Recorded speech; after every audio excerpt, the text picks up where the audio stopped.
Do you hear that?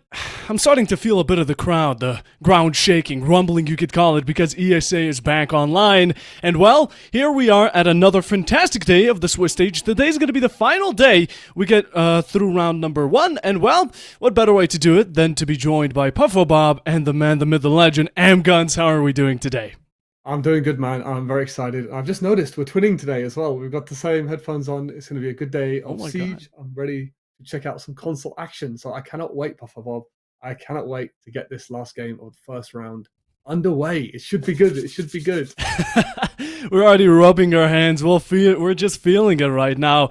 And well, what teams do we have today? It's going to be none other than Entropy facing off against underrated Virifly, a team name that haunts us both because Virifly, it's a bit of a tongue twister, but it puts some insinuation. They're making it difficult for caster to say their name. They're going to make it difficult for Entropy to put up a fight. And in the meanwhile, while we're looking at it, we can also take a look at a bit of the brackets, can't we, Amguns? We can indeed. So as we mentioned, this is a Swiss format for our first stage of the tournament. As you can see here, this is the last game of the first round of our Swiss format. So these two teams are fighting for a 1-0 record to send themselves towards the upper side of the Swiss.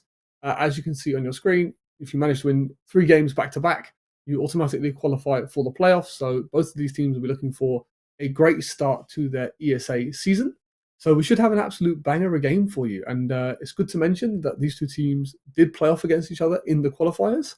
And I believe it was Entropy that won that 7-5. Yes. Lovely it was stuff. Actually, underrated won 7-5 against Entropy, yeah. And it was Cafe. Cafe of Yes, we've got a Cafe coming up for you today as well, I believe, which is going to be our second map. But What? yeah, you can see all the other teams have already played their first game. So this is the last game, basically, of the first round. Yeah, Guns, but we can't overstep it too yet. The map bans you've heard already one audience. We're not going to be edging you anymore. We're going to get to those in a second, but before we do, let's take a look at today's lovely predictions, which, I just want to point out there to any team, any manager that's watching, all of my predictions have been wrong. So if you really want to be sure that your team wins, PayPal, DMs are open. I'll make sure not to vote for you. But you look at the bottom part, Entropy is clearly not only a production favorite, but also I think a fan favorite because, of course, larger audience and all. So I'm looking, maybe it's an underdog story, maybe not. What about yourself, Amguns? What are you thinking? I like an underdog story. So yeah. This being my first time here on the ESA of this season, I just like the underdog story. So I'm going to be rooting for underrated and Virifly because I like the underdog story. The fact that all of our production crew have voted against them is very, if you want to read between the lines, you could say that they're a clear favorite, which according to our production, they are. But Puffer Bob, as you said, you might have you've been a curse so far to these teams. So I'll have to see if you're going to be a curse here today as well. So let's jump in straight to the map bans and we'll take a look at what kind of games we've got coming up for you. Oh, you mentioned the cafe. That's going to be map number 2. But right before it, in order to get to it, we're going to have to pass by Nighthaven Labs. Many mixtures can be combined, but this is a map with a lot of insinuation when it comes to main breach. Following is going to be Big Bertha Cafe themselves, and that's just a huge map, right? Windows, you call them. But many people necessarily like the map, while production in the background really doesn't. So we're going to have to see if who's going to be enjoying the map, who not. But these teams, it's going to be down to a fight. As for the last one, of course, with the ifs and buts, if we actually end up getting to decider, that's going to be Chalet. And Amguns, are you liking this map pool? Yeah, I think it's a great map pool. Nighthaven and Chalet especially are favorites of mine. Nighthaven's a great map in my opinion since it's been released. Competitive especially has taken a great liking to it, which is awesome to see. So it's nice that we get to watch a very exciting map to watch. But the good thing about it is it also requires a lot of strategy as well. Especially wall denial on this particular map can be a huge influence. So we'll have to see if either of these teams want to kind of lean into that utility meta of keeping things closed to make it easier for them. But Chalet as well is one of those very tiny maps. It's almost an equivalent of Border, which is not Border. So if we do end up going all the way, it should be great to watch. But I think we're ready to go, Puff Above. Oh, we are ready! I hope everyone watching is too listening in, share right now. Get it all hyped up because we're starting off on Nighthaven. Like I said, from how I see this map, it's a mixture. A bit of Clubhouse, a bit of a bit of everything, you know, a bit of breach, a bit of aggression, a bit of strategy, teamwork. You can incorporate it all because Nighthaven is probably one of the more liked or fan-favored newest additions or more recent ones when it comes to the map pool and in the competitive one too. But we head off to the bans, and Amguns, I'm going to ask you the big question. Any predictions to what operators will be taken off? I have no idea. If I had to put money on it, I'm going to see a Blackbeard or a Monty on the attack. These are unanimously hated operators right now. So for the attack, that's where my money's going to be, Puffer Bob. Oh, ding, ding, ding. You already have one now? The second one, honestly, I'm going to agree. I'm expecting, you know, be it a Blitz, be it a Blackbeard, anything when it comes down to the shield meta. Get y'all out of here. We don't want to see any of it. We really want to whittle it down to guns alone because that's a bit more fun to watch than just to have a menacing shield look you dead in the soul. But there's also other possibilities, call it. Maybe a Maverick, maybe a Dokkaebi. And well, speak of the devil, the Dokkaebi appears, and that's going to be the second off on the attack.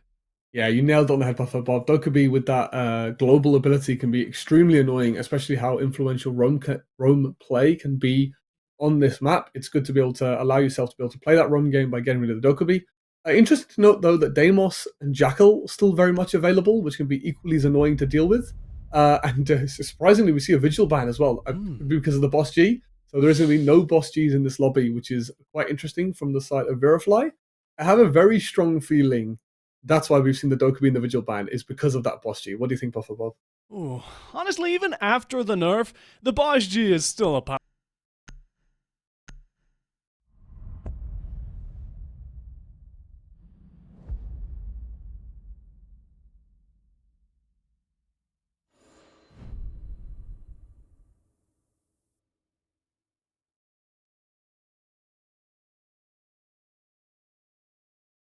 To see how it all goes down. The last one will be Tubarao, which is unsurprising again. This is Breach favored at certain times, and we head into round number 1 here. Yeah, looking at the lineups, we've already got a Mav. We've got a Mav and a Thatcher on the board, which is very interesting. But it's good to see that Tubarao has been banned out. We spoke about it as we're loading into the map. Having that Cade Tubarao combination especially can be such a nightmare to deal with on this map. So it's nice to see that Entropy, who are attacking first, I've just chosen not to deal with that problem at all. The other interesting thing to mention is normally if you've banned the Tubarao, you can pick a more traditional approach, and speak of the devil, that's exactly what Entropy are going to do. It's nice to see the classic come... Oh, never mind, they're teasing me here. As they are actually going to settle on the very classic combination of the Thatcher with the Thermite. It's the most basic way to get these walls open. It's a very reliable way to get these walls open. And it's nice to see that Entropy also, Puffer Bob, have brought the Blackbeard. He's been such a menace since his reworks. We'll have to see what they can cook up on the Blackbeard for us. A true menace in the Siege Society. What can you call him? Ever since the release, people have been shivering in the timbers the second they can spot him out on defense. And well, Virifly, you're on the defense. Make sure you get yourself a very healthy first half. A 4-2, a 5-1, you call it anything as long as you're not in a draw or a minus. Entropy are, again, going to be shivering a bit. But up until that happens, let's take a look at the lineups. I mean, we see the Cade, the Tubarao's in there, so not much support to be added besides the Mute. And then when it comes down to gunfights, you need information, right? You need a bit of blockage, you need to shut people down, especially when they're pushing Rafters and main breach itself. And what better way to do that than with some keep-up barriers, some Fenrir toxins, and of course the Melusi all around. But we have some early shots coming through. Fiji spotted Pedicure over to the Cade, although not more than a slap on the wrist. Yeah, this design barrier is actually going to help the Thermite get this breach shot on the wall all the time. If you put a Mav along the bottom, you can still get your feet shot, but that's not going to be a problem today. As Azami seems to be giving up Rafters very early here, she does not want to be caught in this position, as there's actually nowhere safe for you to play once this breach gets open. So Azami making a smart decision just to back off just a little bit, make sure she can play her life. And this is good decision-making from the side of Virifly, but we've got to give it to Entropy. This is good initial control, but it seems very one-dimensional at the moment, Puffer Bob. We need to kind of see some other way into this bomb site, otherwise this is going to be a very one-dimensional take coming in from the attack.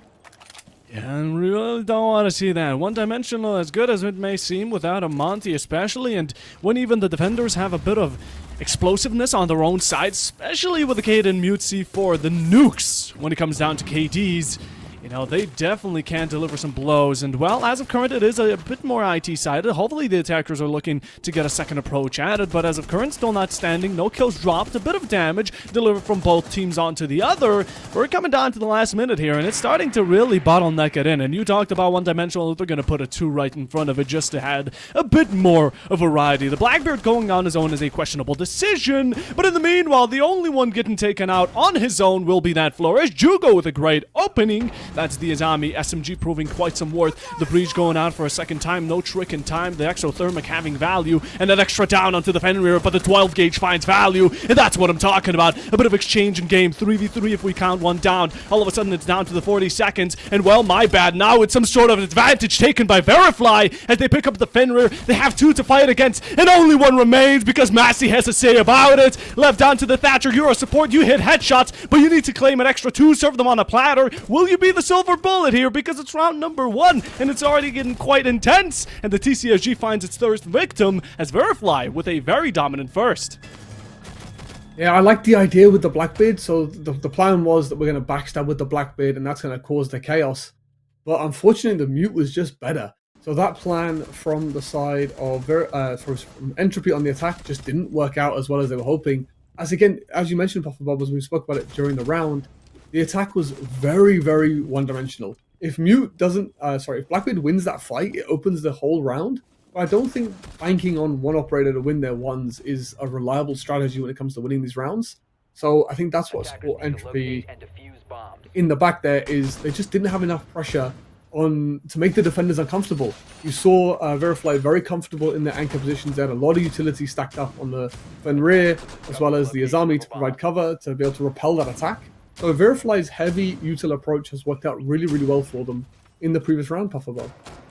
That's the main point, right? Pressure. Even in every single game, pressure overloads, and at times it's a team that breaks under pressure first that ends up losing. But although we're gonna have to wait that for a bit. 1 round is gone. Maybe for Entropy it's looking quite heavy. It's not as tough or deep as you may think of it being, because Entropy currently, they're on the attack. Keep that in mind. This second half is what they're really looking forward to, but to try and make it as good and as simple, lenient when they switch over to it, they need to have some sort of progress in this first. A 6-0, you've practically lost, because one simple miss up in that second half and you're done, right? So let's try and see what improvements we can make. Maybe a round or 2 lost just so we can adapt to the enemy's movement. But up until then, like you said, we need extra pressure, be it from the back, be it from the front. It just wasn't enough. And we talk about players, there simply isn't enough to counter them for Virifly, as all attempted, but in the end, Entropy claimed the first. Yeah, Bandit getting caught out really early here. So we're already bursting to sight from Entropy. So I think they've realized that there's very much an extended roam game coming out from the side of from the side of Virifly on their defense. So Entropy hitting the site hard, hitting it fast, getting a pick for it as well is great work from them, as Bandit's been picked, trying to trick that wall that has not worked out in his favor. So it's really good work from the side of Entropy to get that initial kill on their side and to start finding a way to potentially get this bomb down. But as you can see, this vert is going to be the main problem, and we have to try and find a solution to make sure that we don't get picked as we get this case down from that vertical. If I was Virifly, I would be going off of luck, which you clearly don't have. A second one drops, that's a grave made yet again, and soon it's going to be a graveyard if you don't act. Doc is playing verticals, but all of a sudden, he's found himself an angle, he misses shots, and all of a sudden the thermite is not taken out. How did that happen? Both Grim and him share about 2 HP together, while Rixie just keeps on going. No breaks, people peeking, Doc being contested with the commando. The final 2 are found out, and that's going to be a flawless for Entropy. And what has happened there, Virifly? We had so much mistakes and amguns. I think there's plenty to mention. Yeah, so Virifly, the strat was good. The idea was that we're going to hold the site from above. We're going to make sure that the attack, ideally, would have to come clear above. But Virifly just didn't make use of the vert angles as well as they should have. The main thing to mention from Entropy is the fact that they opened the garage breach. You can see the Doc, he had to play top rafters instead of on the hatch itself. Because that warehouse wall has been opened, he's not as comfortable to play that vertical as he would have been if they managed to keep that breach closed. So so Entropy, to give really good credit to them, they've realized that there's a really extended roam and they've hit the site direct. And it was the combination of the smokes and the attack utility being able to hide where the bomb was going down. So I think Virifly, their plan was good, but Entropy responded to it better. And also we have to talk about the Doc whiffing just a little bit. He really should have had the kit case down in Animus, but unfortunately that MP5 is not the weapon of choice at a long range. It is a pea shooter right next to the MPX. So very unfortunate that the doc did not manage to find any luck on the vert that he was holding. But it's just a case of I don't think Virifly had the right vert they needed to counter the push that was coming in. But that was down to Entropy playing their utility really, really well. And we spoke about it mid-round, right? We need to deal with the vertical somehow. And to give really good credit to Entropy to get their first attack on the board, they used their utility, used the smokes to cover those lines of sight, and it worked out really well to their favor. So I think it was more of a credit of Entropy reading really well into the defense rather than Virifly messing up as badly. There's definitely some mistakes, but alright. We saw some from Entropy, we saw some from Virifly. A bit of an exchange, a ping-pong match if you were to call it. So the first 2 rounds are passed by. Now we start really closing in on those last 4, and while though it may seem like small numbers here, both of these teams, I think they want to capture as much of this essence, this early essence of the match as they can, because catching your enemies off guard, especially when they haven't really set into the groove of things, is gonna be your key point of getting out. And that's what I love about Entropy, right? They went downstairs on the previous round, they took it quick, they took it fast, they got a kill, and then they just kept on chaining. But in the meanwhile, they changed. From round 1 AM guns, if we recall, we saw them going completely IT. Maybe a lone Blackbeard late game, but that wasn't anything of short. In the end, what they switched in round 2 was the fact that they had pressure upstairs, they had pressure on site, outside of site, absolutely everywhere, and Virifly fought themselves into a corner, basically going up against a brick wall. Now as we head into round number 3, this is going to be some great utilization here from Mercs, because he's already bandit shrinking can openers of all gadgets, just trying to delay it as much as possible while also putting up some pressure with this roam. I'm not sure how he's not managed to trick both of these can openers, because can openers are notoriously easy to trick, I think is quite fair to say.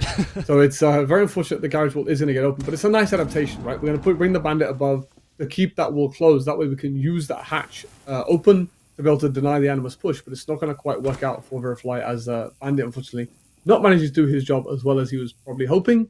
But I think this is going to be a constant theme we're going to see from Entropy. They seem to want to be able to take the minimum amount of control they need to get these executes going. And so far they've been doing well. In the 2 rounds we've seen, 1 round they did a great job of it.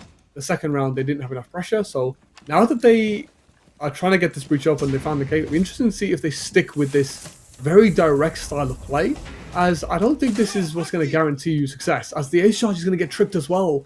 Like, surely we don't let a single K trick flaunt our whole attack. Like, we've got the Mav and the Ash on the board. Just trick the wall, man. Just get it open, and at least you can get away into the building. But Virifly so far have done a great job of stalling out this attack path above. Great information with the drone. Entropy, though, like you said, a bit stalled by a single cave claw. Not going to be the best when it comes down to it.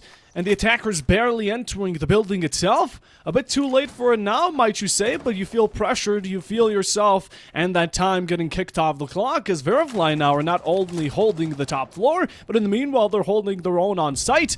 Crossfire's established, but in the meanwhile, again, Entropy continuing the tradition of entering site somehow! They've gotten main breach, and the Cade backs off, there's not much to do, and all of a sudden the Capitao inside of sight, and a second kill dropped with the R4C making its way onto the kill feed. Finally, we get a bit of a return here from Jugo Kitty, putting his sharp claws into him, but that's just only 1, and while you do get 1, the third is returned. Virifly on the backbone, and they need to find themselves working off of the whatever they can. The Vector, it's another pea shooter, right? But with low HP, Virifly, not only have they been finding themselves in really bad situations time after time again, but you can't return. Even though you've had anything in your possession and everything right in front of you, the table just didn't offer enough. And with it, that's Entropy with the second one going quite strong. Nam Guns, that really switched quickly. This is not a round Entropy should have been winning. Virifly did a great job of stalling out in the first half of the round, and then it just seemed like they fell apart. Ash found a random 2K just kind of walking around above with no drones, no info, just seeing what she could find, and she was fed 2 free kills. Capital just walked into sight somehow, so I think Virifly, clearly there was some communication issues, or they were on different wavelengths about how they wanted to hold the site, because all sorts of chaos was introduced by Entropy as they started walking in sight. Ash finding 2 free kills from above is kind of criminal, because you should be roaming together, you should be looking to trade each other out, so the fact that Ash has found 2 isolated 1v1s has completely swung the round in the favor of Entropy, as you go from a 5v5 to a 5v3 almost instantaneously, because you've given away a couple of cheap kills. So Entropy, really good credit to them. You know, they made an adaptation. They decided they had to go above. They had to go to EXO to be able to actually hit the site. So it's good play from them, but Virifly should have realized that, you know, we've denied the Animus push. Where are they going to be pushing from next? We should be positioning around the area to repel the attack. So Puffer Bob, you know, credit to Entropy, but Virifly just looking a little bit all over the place as they get settled into the series. You want to pick it up, right? Like I said at the very beginning, a 4-2 or 3-3, that's already leaning in towards quite some trouble when they're going to be swapping roles. And Entropy have racked up the bare minimum they need to have themselves a comfortable second, which... that's quite criminal, because 3 more rounds remain, and Virifly right now needs to go quite flawless if they want to have themselves that promising, or at least, again, bare minimum first. So up until that happens, we can take a look at how everything's switched up. All of a sudden, Lagbeard is gone, we're still playing top floor, and we have a Brava and Deimos. Huge additions, because it counters what type of utility Virifly bring. We see the Melusi, we see the Fenrir, even the Cade main cameras. The Brava has an absolute blast with those, while the Deimos goes in from below, trying to, you know, again, insinuate pressure. We have some from breach, we have some from the outside, let's add a little from below. And it's great to see that we've actually got a Thatcher on the board as well. Like, I just stop messing around with this mad nonsense. We don't need it. There's no Tabaro on the board. You can just Thatcher twice, get these walls open, and make your life easy. But it's nice to see that Entropy have switched it up, as that's what stumped them in the last round. You know, that K trick was a bit of a problem. If you just Thatcher twice, it's just not something you have to worry about, as long as you get the timing right, which I would argue is much more efficient than having to map trick the whole wall. But then again, K's just found a great opening pick onto the Brava. So all of that utility and the value we would have got out of the operator is now swept off the board, Puffer Bob. Looking the best. Hopefully they captured what they could have in the due time, but with due time comes due diligence, and well, Entropy are going to need to have some sort of return.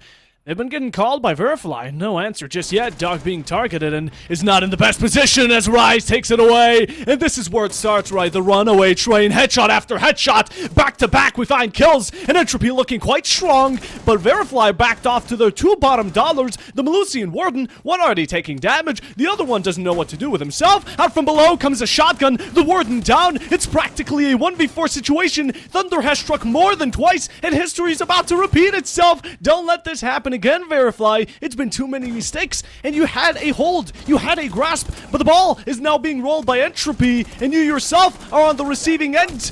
Again, Melusi low, but who's going to be there to pick up the final blow? It's going to be none other than the hot-handed Deimos, with a bit of a replay onto the poorly downed Warden that has been bleeding out since the beginning of that fight. And the really good thing to notice here is Entropy, almost as if they were listening to us casting, have made a really good adaptation. They've actually gone for a split take this time, rather than going for that direct take that we saw in the first round. So whoever the captain of Entropy is, or whoever the IGL is, have made a great adaptation that, yes, we're going to start with the IT breach, we're still going to send one guy to Luck Blue, but we're actually going to commit most of our force to the meeting take, which is really good to see. It was very, very one-dimensional before, and now that they've realized that we can apply pressure from lots of angles, they've had much more success, as that round was clean from Entropy. Virifly, as far as I could see, didn't make that many mistakes. It was just the chokehold and the pressure that Entropy applied to them is what's caused Virifly to extend out of their positions a little bit, find themselves in uncomfortable situations, and then Entropy have, to their credit, capitalized on the control that they managed to gain by applying that pressure across the whole of the site rather than just from one way. And this is it. Entropy getting 3 in them. Their own little bunch, their sack, already eggs in the basket, and they're looking to claim more. Haven't been clearly enough well fed. I'm just wondering, what are they feeding Entropy and what are they not feeding Virifly? They have been rags from riches. It looked like the first round was, well, not that it looked like it. It was, quite as a matter of fact, dominant by Virifly because Entropy were making mistakes. All of a sudden they adapt to him, they get 1 round, right? We take a look back at it, and Virifly aren't adapting, but hopefully that's going to come to fruition in any second, as Jugo there on the fragmentation opening, going to be finding Rise, which is a lie, not the best of utility, or nor is it going to be the luckiest picks you could have gotten, but it's better than nothing. 1 gun already off, and still fighting back against the entire team. Anyone peeking? No cheekiness. But again, Doc is just baiting, although it's going to be down to how much you can really take. You've already claimed 1, many more remain, and that's going to be a second victim. Entropy keep on peeking. Peek or be peeked? Well, that's an obvious answer. Of course the Doc is going to be the swinging master, but of course, when the 5.52 is in your hands, what else can you do than to win that gunfight? I mean, the job is done, right? He's wasted a minute and taken 2 operators off the board. He's given his team the man advantage. And, I mean, that's what Doc is for, right? Like, you can keep yourself, you can be aggressive, you can use an MP5 with the ACOG to great effect. But Entropy going for this roam clear without, like, one of the typical roam clear lineups, I would have thought. But that's great play from the Capital to even up the man advantage, using that vert to full effect. But this EXO position is going to be the next roadblock for Entropy to deal with, and hopefully if he's got a couple of mute jammers, he can waste a significant portion of time here, as they are going to have to funnel down this hatch, down these stairs, into this mute's position. Again, Virifly. 2 opening kills. Instead of the dog backing up, we're gonna have someone pushing up, and that's gonna be, oh, the shotgun delivering some coup de grace, 2-frame matter of fact. Timoxy going off on an absolute streak, and that was one of the largest things that Virifly needed to find their wings off of. Huge play, pushes up, perfect timing, 1 on drone, the second one just close enough so your shotgun delivers quite a heavy fatal blow, and with it, Entropy find themselves in a rough situation. I was about to mention how Virifly always get the upper hand but then drop it, and Entropy are there to pick it up. This time around, it may have happened, but now they're being a bit more consistent. They return the favor for a second time, and it's left down to a 1v3. Holding crossfires, not playing greedy, playing it safe, and that's what we love to see because it's become a dire situation. Trying to go for floor bangs, no success. A bit of shots, engages, returned, but in the meanwhile, you spot the leg of one. That's a down and a finish. Now it's left down to this 1v1 in a corner. He gets the pre-fire, possibly not just yet, save a bit of bullets, but that's why Masty's there for the support. And Virifly finally return 1, as only 1 more round remains in this first half. Yeah, Mute's done a great job to make use of a situation where he can pop off. It's really good to use the sound of all of the vert and everything that's happening above to cover your approach. You gotta remember, Mute's a 3 armor now. He makes a lot of noise. So he's timed that to perfection. So 2 hero plays coming out from the Doc and the Mute as Doc was popping off in this kitchen area. He was fed a couple of freebies, but Entropy, they made some adaptations to get the man advantage back to in their favor, but this play right here is what won them the round as Timotsky. Yeah, Timotsky? Yeah, I'm saying that right. He's found a great opportunity to get aggressive, find his ones in the round. It got a little bit dicey here when Azami got caught out, not realizing she was visible to the vert, but it was, again, great play from Virifly. They looked much more organized, as even when the engagement came onto the Mute, the teammate was there to get the trade, to make sure there was no chance of a 50-50 gunfight, to leave a 1v1 for the IQ. So it's Virifly seems like it was a much better round from them, and it's a round they needed as well, right? You're now 3-2 instead of 4-1 down. And in terms of the momentum, it keeps you right in the runnings, and it means that your mental stays in a good place as well. I don't think it's spoken about enough, Papa Bob, how important that mental game is. Because if you start losing back to back to back, it can be really hard to keep yourselves focused for the rest of the game.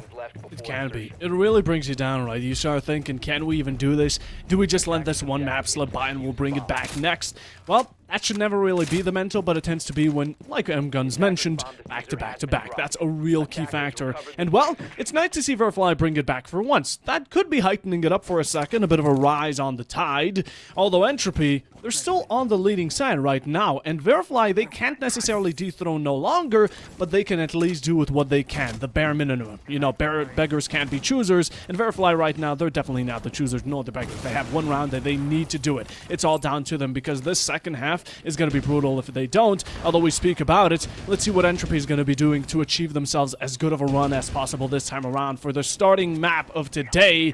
And well, Nate's coming out, good utilization, no claw collected, and that's going to be some safety over the Cade. There's back off for a second, has possibly a contingency in the back of the mind, but IT already breached, a bit of movement coming out, Fair Toxin spotted, and the meanwhile we're searching for those abilities, but the Brava, oh, the drone is spotted out, and that's just quite unfortunate, but still has a second in pocket. Well, like, how are we missing the nades on the Cade Claw, man? Like, we need to take control of electrical first and then go to nade. Like, we're getting ahead of ourselves if we're the side of Entropy. They've been clinical so far in getting themselves organized and making sure they get things open they want to get open. But however, they've just mistimed the nade completely, as it's just stayed on top of the reinforcement. And they've suffered massively because of it, because now they can't get that connector wall open. As Mosey just found a great opening kill for his team onto the lurking knock below. With a minute 30 left, they now have the control they need. So interesting to see how Entropy are going to break into the site itself now they managed to get something open. Ooh, the Nook being this first one to be spotted out. Ironically, the character that's supposed to be the most well hidden. Well, it's a bit ironic, but matters not. It's a push on, and how do you get away with that, Entropy? Just peeking out, no hold, and all of a sudden your Kate is downed? That's going to be your hard support, the one who has the claws to sharpen them out, and in the meanwhile, a finish onto the one, that's going to be 3v4. Again, they take over the lead, but thankfully Mercs put a stop to it. Can we keep it at a stall? Will that barricade stand still, or will Entropy be there to return the favor for once more just to finish out what they started? These next few seconds are going to be determining it out, because it's left down to this half a minute. Pink's coming out information, not hitting your drone, not going to be the best. A mag used, Merc's going to be low on HP. Now it's going to be all people in one site. Defender stuck to only one room, and it's quite a compact one at that. You necessarily don't have the movement. Yes, you have the door. Yes, you have IT. You have those head holes. You peek out from them, and Rixie takes his way away with it. A second one, a third. It's all going away, and although the SMG-12, maybe it has some damage to drop, but in the end, it's quantity over quality, and Entropy take it away for one final time on their attack. Yeah, this 4-2 split for Entropy Gaming is really, really good for them as they move into what's generally known as the easier side. Defense is generally much easier than attack. But this is amazing work from Entropy. Normally we're expecting, a 3-3 split on this map is what you're aiming for. So for Entropy to be clinical and get 4 rounds on their attack is really, really good work from them. And it's just the confidence, like rather just walking in, not fearing these angles that are being held onto her, just walking in and finding our entries. And this execute right here is phenomenal from Entropy. They've counted it down. They've gone 3-2-1. Let's push together. We've got the info that we need. And they've just won the gunfights. They've gone together. They trust in one another to be able to get these trades. As you can see here, we're covering the angles, holding the walk-in as one of our teammates walks in. And they're taking these fights together, which is great to see. It's great cohesion and teamwork from the side of Entropy. And that's why they've got a 4-2 split in this first half of the game. Virifly a bit blindsided. Hopefully that doesn't stay for much longer. Put on your glasses, lads. Now you're on the attack. And, well, Entropy are really going to be putting salt on the wound right there. It's looking nasty. Guns. I see a single operator on defense that I think we both know is going to be absolutely atrocious to play against. And can you confirm what we're both thinking of right now? It's got to be the Clash, right? Like, it's the Clash is normally one of those operators that no one likes to see, but I'm actually not too worried from the side of Virifly. If you look at the lineup, this is a much more typical lineup, you could argue, for this basement site. It seems like they're going to be very heavily reliant on the vertical pressure, and that's going to give you so many avenues to be able to shoot the Clash from above and just put a lot of pressure on the Clash instead of having to just run at her, right? I like the fact that we've got the Jackal on the board as well. We should be able to roam clear much more effectively than what Entropy managed to show us with that Jackal on the board. We've already got pre-priced drones as well, which should speed up the process in us being able to take this map control. So I'm actually really liking what I'm seeing here from Virifly, to be able to take above and take it thoroughly, to be able to use that vertical control to make something happen. It's a very different style to what we saw Entropy going for. Searching for that first contact. Who's going to be the worst to claim it? Definitely Entropy feeling a bit more safe and sound, especially behind 2 shields. That's doing it a bit too much, don't you think? Those stairs really are their safe haven. We have a deployable shield, we have a Clash of Runegate. What else do you need here? Well, Virifly are a bit more stuck on this top ground and trying to play off of verticals, again, onto one site. How are we spread out a bit? We need to see that a bit more. We have 2-3 players right now droning information, 1:45 on the clock, and it's slowly going to tick down if you take more and more time. But in the meanwhile, looking for maybe a second way to approach this could be a possibility here for Virifly. But do they take it? Again, chances are open. Buck is coming in, looking for some extra utility, but we've seen Entropy. They play aggressive, and they're ready to take you out on a fight if they need to. The main thing is there's a pre-placed C4 right in front of this Clash, which is really cool strat. All of the floor is soft. You saw the Clash signaling to the bandit. Look, put it here. When they push, I'll let you know. But so far, Virifly did a great job of avoiding this Clash. They've basically seen this Clash and been like, yeah, let's just not bother with that. We have the mid-floor control that we need. Let's put that vertical to work and then go from there. Because as long as that Clash, as long as somebody's keeping an eye on her, she's not really doing a whole lot other than just feeding information that top vending is clear. As you can see, this is really good work from Virifly, opening up a lot of vertical pressure onto the site itself, and they're going to see if they can force a mistake out from Entropy by using this vertical to their advantage. Oh, 5-5. It's about to be hell let loose any second. Hatch is possibly open, but our people are going to be dropping down only on one. We have still people on the above, vaulting through. They're getting prepared. They're getting checked. Do we have everything in our bags? There's a Legion coup into my foot, and we need to get that out. We don't have extra damage. The C4 is there, and that's the first claim. Diffuser dropped, and 6 foot under for another, while the Clash is taking on gunfights without a shield. You know Entropy are playing with their food, but Jugo Kitty, he's not one to be played with. He's definitely a cat that has more than just teeth, but claws as well, and we talk about it, the rest of the team certainly doesn't. The Jackal and Ash remain. That's one from Verticality, but you need this plan to go down, and no one there to interrupt it, because if this diffuser is dropped, there will be no rotation for it. Big Sound gets the smoke shot, and Affla there in the final moments to make sure that Entropy keeps on thriving. Where was the guy above? You saw the guy above holding that, like, that angle that you've just seen the Goyo absolutely tear through with the impact. So, like, the cover was there, like, literally, like, 3 seconds previously. But then the cover somehow, you must have checked a different angle, must have had some reason to look away. But Entropy, again, they've done a really good job of being comfortable in the site. Even though Virifly have, like, torn up the floor and, like, trying to dislodge these defenders on the site, they haven't really opened up the vert in the right places. When you're working this vertical, you need to be really clearing the defense far enough back that you can get the bomb down. And as you saw when the C4 was thrown out, there's some key positions in and around these doorways where they can hold angles in towards Animus to prevent the execute from coming in, and you have to dislodge those defenders further back from those angles. So even though Virifly did a great job of roam clearing, it's just that vertical gameplay that's let them down, as they should have had lines of sight, like all of these players, all of the vert above, like the whole site basically is completely soft. So I'm very surprised that Virifly didn't manage to put enough pressure to move these defenders out of those key positions, Puffer Bob. 10 seconds left. It's heartbreaking, right?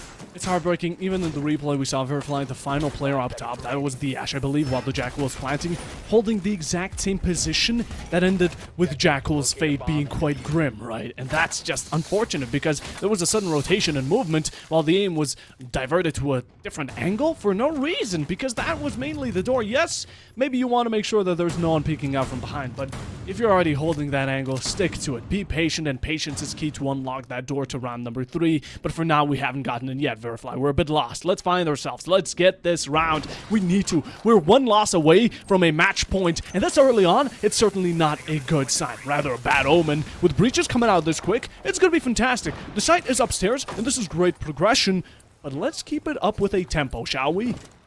Yeah, the other thing interesting to notice is Entropy have opted to go to basement first instead of top floor. So they're going for this reverse order, if you like. And it'd be cool to see if we actually get to see a tertiary bomb site. All of Verifly's defenses were on the basement and the top floor. So if Entropy win this, we'll actually get to see a tertiary bomb site, which should make it a little bit easier for Virifly to get around on their attack. But again, we've got the Clash. I think we're going to see a lot of Clash on this from the side of Entropy to help them hold this down. But look at this Azami Fortress as well. It's just lots of problems. The more problems you can bring as the defense, the more success you're going to have. And Entropy have thought this through really, really well, trying to provide as many problems as they can for Virifly to solve before they get anywhere close to sight even. Zami gonna be quite an annoying piece of just utility to work against. Peeking out. Entropy are really feeling the groove of things now. They've gotten themselves to ride the wave. But they're still not fading away, and that's what's most important. Keeping up with the Clash, no one from behind, and we're gonna need some sort of push-up, and that's where Mercs comes in. But even from below, Alpha making sure you're dug deep with that teammate that you took out of his comrade falling just like you do, and the Thermite looking quite low, gonna need to patch up them wounds, but pushes down, and that's gonna be huge for Team Hoxie. Avoided 3, the Clash bombs back, SMG-11 not hitting your shots, and it's essentially a 1v1 when it comes to gunsight. So the turtle shell has been flipped with a Clash not going a bit more serious, not just yet, zapping through information gathering. Oh, and while your turn is backed, all of a sudden Masty's there for the support, Jugo for the final, and Virifly find the round that they've been craving for so long. Handguns, after, what, about 3 consecutive rounds, they have given us some sort of opportunity, some sort of reason to still believe in them. I was going to say, this is a big round coming in from the side of Virifly to get an attack on one of the major bomb sites. It's great work from them, as it's all credit to their opening kills. They ended up as a 4v2 on the site, which is really a 1v4, as the Clash does not have the ability to have gun up. Even when the Clash did manage to get the gun up, the trade came in from Virifly, which is great work from them. And the way which they won it as well is going to really help that mental game, right? If you went match point 6-2, we're going to be feeling really, really rough on the map as well as for the series. So Virifly, all credit to them, when they need to get around on the board, they are getting these rounds, but ideally they need to get the next two if they want to keep themselves in this game, because as I said, Entropy have got 2 opportunities to send themselves onto match point, and then if you're on the side of Virifly, you have to dig really, really deep. But again, Virifly, I like the fact they've gone straight to the Ace, Thermite, and Ace combination. Sorry, Ace, Thermite, Ace, and Thatcher combination. You just get the walls open straight away. You don't need to make it complicated because that Tabaro has been banned out. And it's nice that they're actually putting those operators to good use by getting everything open in reasonable time, so they have a good amount of time for the execute as well, and it's rewarded them. It's worked out really, really well for them in the last round. Certainly has. I love the Rafters push. The Clash was being such an annoyance and the only thing really stalling them, so what better way to do it than to try and force that Clash into a situation where there is no triumphing, right? You give the Izami a bit of a cheeky one, although the girls were there for backup, but Virifly in the end kept it up quite nicely. Let's see how it goes now in round number 9, because they're not beating around the push, at least it seems like it, but you know, actions speak louder than words, and Virifly need to prove to us yet again that they're ready to equalize this out and bring it to match point before Entropy even have a chance at saying no. Well, taking a look at the lineups, we did that. Now it's down for Entropy here to act a bit more. Again, the Clash, keep her safe. In the meanwhile, the rest of your operators should have a similar privilege. Don't let them get taken out from certain areas that you just don't hold. You have to have a nice little alignment of these characters so they can support each other's backs and pat them on the back when needed. And well, for now, Virifly are definitely taking a fantastic way of clearing out all of this utilization. Yeah, the good thing to look at is there's no actual adaptations coming in from the side of Entropy. They've gone for the same lineup on the same site. This is going to be very interesting as the Nitro flies out is not going to find its mark. But yeah, no adaptations from Entropy. I would have thought they maybe changed a little something here or there, but that's going to be a trade coming in very early as we sacrifice the Mute for the Ash. For Bob, do you think it's a worthwhile trade to trade those operators back and forth? It's hard to say. I mean, even in KD count, both of these players are quite similar, but honestly, I would prefer to keep the Mute, mostly because of that shotgun. Now, when it's going to come down to action, and action it will be, let me tell you, it's going to be bodies dropping left, right, and center. The shotgun and the SMG-11 combo, let's be completely honest with ourselves, it's probably one of the deadliest combinations the defense has to offer up. And Virifly seem a little bit guilty of what we accused Entropy of when they lost their first round attack, which is this very one-dimensional take. As there seems to be no pressure coming in from that connector side. We've got a bit of an extended blue split take, but they've got to run into the Clash, right? Because we don't have a good way of dealing with this. There's no EMPs left to stop the Clash from denying this push. So it is again going to be a very one-dimensional take coming in from the attack onto this top floor. Ooh, Electron stopping you in your path. What are you gonna do, Mercs? Try and shove? Maybe not. And that's early damage. Fire brightly burning. And now we need some pressure here, but who's going to be the one to be molded under it? Who's going to be the diamond to shine through? And who'll be the one to step up to the task? Already early damage onto this Clash. This is going to be huge. One more bullet, but 20 seconds. Can we do it? Look at these Goyo canisters and their value. But Mercs finds value off of those bullets because he bullet checks. And in the meanwhile, the Pea-Shooter makes its way through. Its name cannot be forgotten. It's the infamous Vector. Now it's down to a 3v3. Peeks out again. Wall bangs there. There's going to be extra shock. But in the meanwhile, it's a 1v3. And Entropy just take them all down. Yeah, crazy round coming in from the side of Entropy Gaming from Virifly as they're on the attack now. As Entropy just seemed to get completely overwhelmed on the site. I thought the Clash had it locked down on the blue side, but somehow Clash being narrowly taken down to 1 HPs, it must have been through the feet holes. So it's really good work from Virifly to overwhelm the site, even though they're only pushing from 2 directions. It's actually really good synergy between the guys on the blue side and the guys on the breach to pinch onto these remaining players. You can see the Goyo had no idea which way to look. He's been told by the Clash to swing one way. He had to also watch the IT way. So I actually have to give credit. Virifly have made it work, even though they didn't touch the meeting side at all. So that's another big round for Virifly. And Entropy, as I said, they didn't make any adaptations on their top floor hold. So Virifly basically did the same execute, but just better. And it got them a successful round. So really well played from Virifly, but Entropy obviously having already won basement, are going to be going back to basement. So it doesn't look like we're going to be seeing a tertiary bomb site today, Puffer Bob. But now Virifly, suddenly on attack, finding round. And well, there's a certain team that they're playing against that's done this before. Entropy now slowly starting to feel all of their 9 lives go away, because they only have round number 10 to keep this type of lead. It's the double digit. We're hitting big numbers here, ladies and gentlemen, and this is going to be no quick match. This is why these teams are faced up against each other, and this is why it's a beautiful entry onto the Friday. Right now, it's like a Thursday evening, you know, it's a bit of a filler day, but tomorrow, you're just going to wake up, you're going to think back to this match, and you're going to be, God damn, this was a good one. 4-5. Okay, Entropy. Do we go to match point? Is Virifly going to be taking that role from you? Well, for starters, again, good early Goyo canister, gonna be finding a bit of value, but in the end, you'd want to save those for sight, especially when it came down to these post-plant situations that we almost saw from Virifly earlier, but almost sadly wasn't enough. It's a really good adaptation on the side of Virifly as well. They've brought the Nomad instead of the Gridlock this time for the flank watch.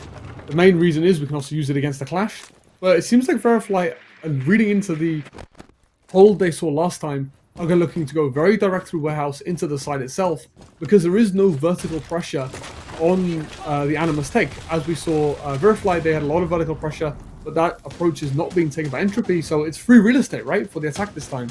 And Virifly are doing a great job of utilizing all of that free real estate that they've managed to acquire very, very early, and they should be able to avoid the clash. Hopefully, they use this vertical to get the control they need to get that execute in place.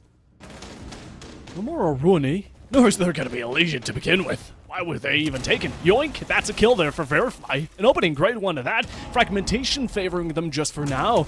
We've seen this story many times. It turns to turn around, but whose fate is going to be decided this time around? Well, Virifly, they're definitely having themselves quite a good run on, but it's only the kickoff. We're at 1:10, and we have the defenders having a bit of a fight back here. Nomad Air Jab is going to be proving to be quite decent, and you saw the gun barrel, but there's a drone right above, and it's going to be spotting out this Melusi because I believe it's making a rotation, and the Nomad has an idea. Mercs has more than it. He has the execution on lock, and Rise is out of the table. Can't consider him a fighter no longer, but Entropy still have 3 more gladiators to offer, and who's going to be leaving this arena alive? Well, we're about to tell, because this is a huge round for Virifly. They can claim the equalization, they can keep it up. The clash, oh, she's ready to fight it off. You missed the opportunity, and you missed your shots. Merc's going off on a triple, but the plant is going down, and no one there to deny it just yet. You peek out, you don't find it. Oh, yes, you do! The MP7 is there, but lightning strikes again, and all of a sudden, Virifly, hem guns have equalized it out. Yeah, Ultra's a single-handedly won the round. He got 2 picks on flank watch, which is great for his team. You could clearly see the vert was so much better this time from Virifly, as Entropy have been forced to get aggressive and have to come and try and retake this top floor, and that's what's given Nomad her 2 entry kills. Lucy had to get aggressive, Legion had to get aggressive, and her being Nomad, she's on the flank watch, she's doing her job to full effect to give Virifly that 5v3 early advantage, but it's all credit to Virifly having much better understanding of where to make the vert, and also using the ram and the buck to actually clear the power positions they need to get into the bomb site. And that pressure that they've applied to this bottom floor is so much better. Also, when the map is gifted to you, like, you know, we saw it from Entropy on their last defense on this bomb site, that it was mainly just the extension from the Clash on vending. That's the only people that were like really roaming. You know the map's going to be clear. You can just go in and take it, you double check it on a drone, and you're in there within, you know, a minute and a half already doing vert on site. It's going to put so much pressure on those defenders, and it's so much better from Virifly as well. It's great to see that this team have not mentally checked out, and they're still very much in the game, and still even adjusting to what they need to do to get rounds on the board. And now they're at 5-5 Popo. Now they're at 5-5 Popo. This is anybody's game. It is. That's what's scary. Imagine you're on Entropy right now. What's going wrong? What's happening, lads? You've lost now about 3 rounds in a row, and it's all showing to be Armageddon as you're fighting to at least bring it back, because Virifly, with the track record they've been having on their own attack right now, it's gonna be chaos if they keep it up for 1 more. They get 2 rounds in a row, and well, all that lead, all those rounds you gave us, are gonna be for naught. Looking to collect the opening. That's what has initiated some of these gunfights and events to continue to unfold in front of our very own eyes, especially when it comes down to kills, right? 1 kill, 2, 3, 4, 5. All of a sudden, the team is erased off the board. Up until then, that happens. A bit of sound breach, a bit of wall banks even onto the Mozzie. A fight back here from Entropy, but they find no shots just yet. The main thing to point out here is Virifly were probably not expecting a roam game coming out from Entropy after 2 bunker defenses. Entropy have completely flipped the script on this basement site and have sent 3-4 people up to this top floor, up to this mid floor, to actually contest the map this time around. So it's this round I think is going to play out much differently to what we saw previously, But Virifly seem to have done already a great job on clearing into this mid floor. But this run game, we'll have to see if it pays off for the side of Entropy. I think it's a bit less about flipping the script, but rather writing your own. They picked up the pen, right? They've gotten control of all these rounds, and they haven't been necessarily just 1v1 situations all down to this final second, right? It hasn't been close. Virifly have been taking it away. They have been stealing. It's been criminal. And Entropy right now, they've been on the receiving end of it all. Earlier they were giving, now they're taking, and all of a sudden there's a C4 ready to be launched from below. The Buck taking heavy damage. It may have cost him an arm and a leg, and one bullet away from certain death is going to be your penalty. But for now, you get to keep your life. There's no judgment, no execution, but that's going to be coming about because Mercs has been on a spree, and although Sassy's going to be opening it up nonetheless, still a kickoff, still a great start. We get a return from Entropy, which we've been seeking to get, and that's the Mozzie, proving that those bullets on the Commando are well worth it. Some pretend that the P10 Roni's better, but with the magazine count, honestly, the P10 Roni's reload animation alone makes it worth it. And when you put it on such a stylish player like none other than Vasi here, he's going to be putting it to work because this holo going off, beautiful sight, beautiful skin, beautiful everything. This Mozzie is the full package, free delivery in 35 seconds. Virifly, you have one player just trying to duke it out with this final Mozzie who's going for pre-fires. He knows, he has the sense, he's looking for trouble, and he gets the triple. The defenders win it out yet again, and now after again a prolonged count of rounds being taken back to back to back, Entropy finally get one for themselves as they're the first ones to reach match point. But I'm expecting this to go overtime. Yes, this is going to go right back to the top floor that like both of these teams have struggled massively to defend so far. But it's much better from Entropy. Like I just gave credit to Virifly for how well they were adjusting.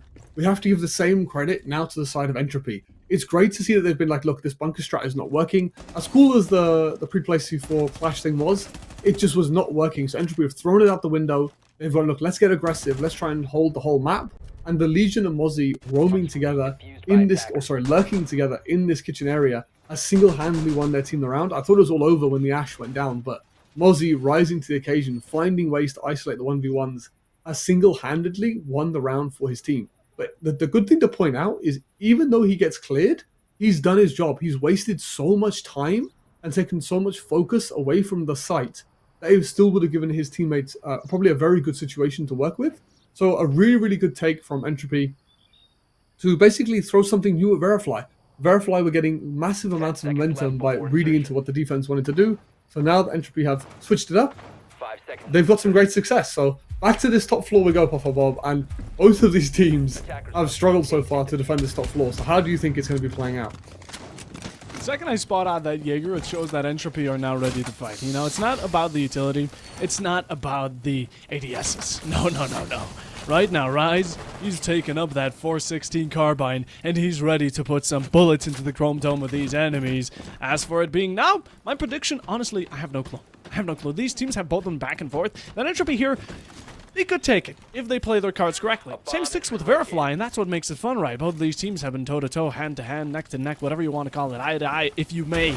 But as of still, it stands. Thatcher's out. Breach not utilized just yet. Where's the exothermic creeping in? Are we going to be using the Mavericks alone? Or are we going to be making sure that those bandit batteries don't make a second return? Well, for now, it still stands that Virifly are outside, Entropy are inside. But we're going to need that to be changed. And Entropy's going to be taking one to the bench. That's a beautiful one from Vasi, putting an extra player off. And it's the Blackbeard and no one else. It's so funny, by the way. They thatchered this breach to get it open, and the bandit batteries actually come back online to trick the first thermite charge, which is crazy. It actually took too long to get the breach, as it wasn't a K. There's only one side of the wall that got electrified, so a little bit of a misplay coming in from the side of Virifly, but they are going to get this breach open nevertheless. But almost Ash walking in and popping off, Puffer Bob. What? Hello?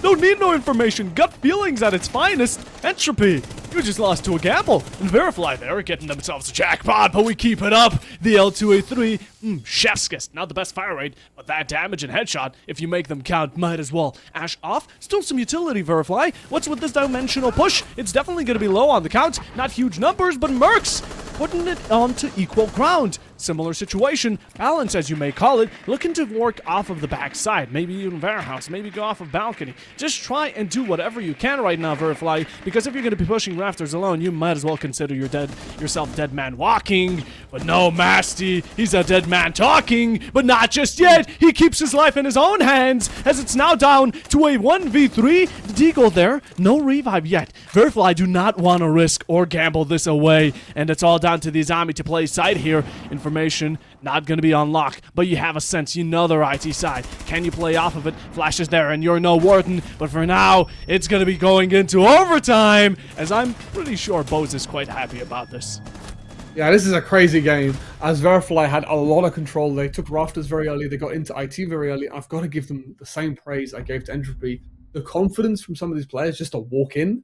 I don't know if this is a console thing, I don't know if this is just these guys are goated, but they are just walking in, taking these fights. They are all here for it, which is great to see. This kill especially, Ash just full sending it balls to the wall as she walks in, finds a wall bang apparently onto one of these defenders, which is a great work from her to get her team into the building. But I've got to give it to the Thermite as well. He's not rushed his team. They've droned their player into blue to create that split pressure. It didn't work out, but in the chaos that caused, the Thermite managed to find 2 kills off the back of it. So both of these teams are playing amazing Siege right now. The teamwork coming out from both of these teams, on their attacks especially, is amazing to watch. So I'm very, very happy with what I'm seeing from both of these teams, and that's why we're going to overtime, because both of these teams, on their attacks especially, have been clinical, Puffer Bob. From the very deep ends of the bottle, where it's been completely vast, spread about, go as you will, to this bottleneck where both teams are just trying to find out who's going to be really coming out on top. It's been difficult to say.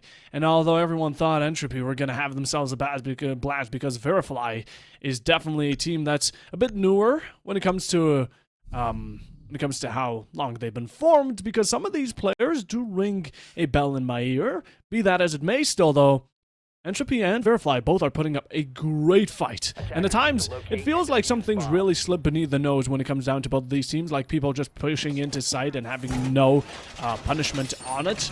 But for now, we're going to have to see who's going to be acting as the Punisher, who really will be the guillotine by the end of the day. And Entropy, they're going to be able to choose the OT side. It looks like they're going to be choosing the defense. So back to basement.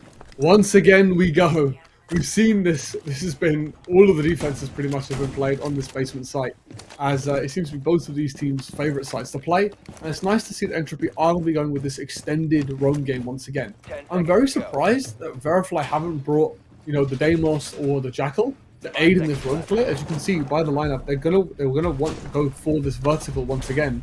However, if we think back to the last time that Virifly won this bomb site, they didn't even need that roam clear operator. They took a warehouse across. They managed to get great control just by using their really good drone work. So I think Virifly is going for a very similar strat, looking to clear warehouse across. But the first problem they've encountered is this wall is bandited this time around. The easiest to go about it, especially when there's no Thatcher up your sleeve to use this time around either, and you only have one sort.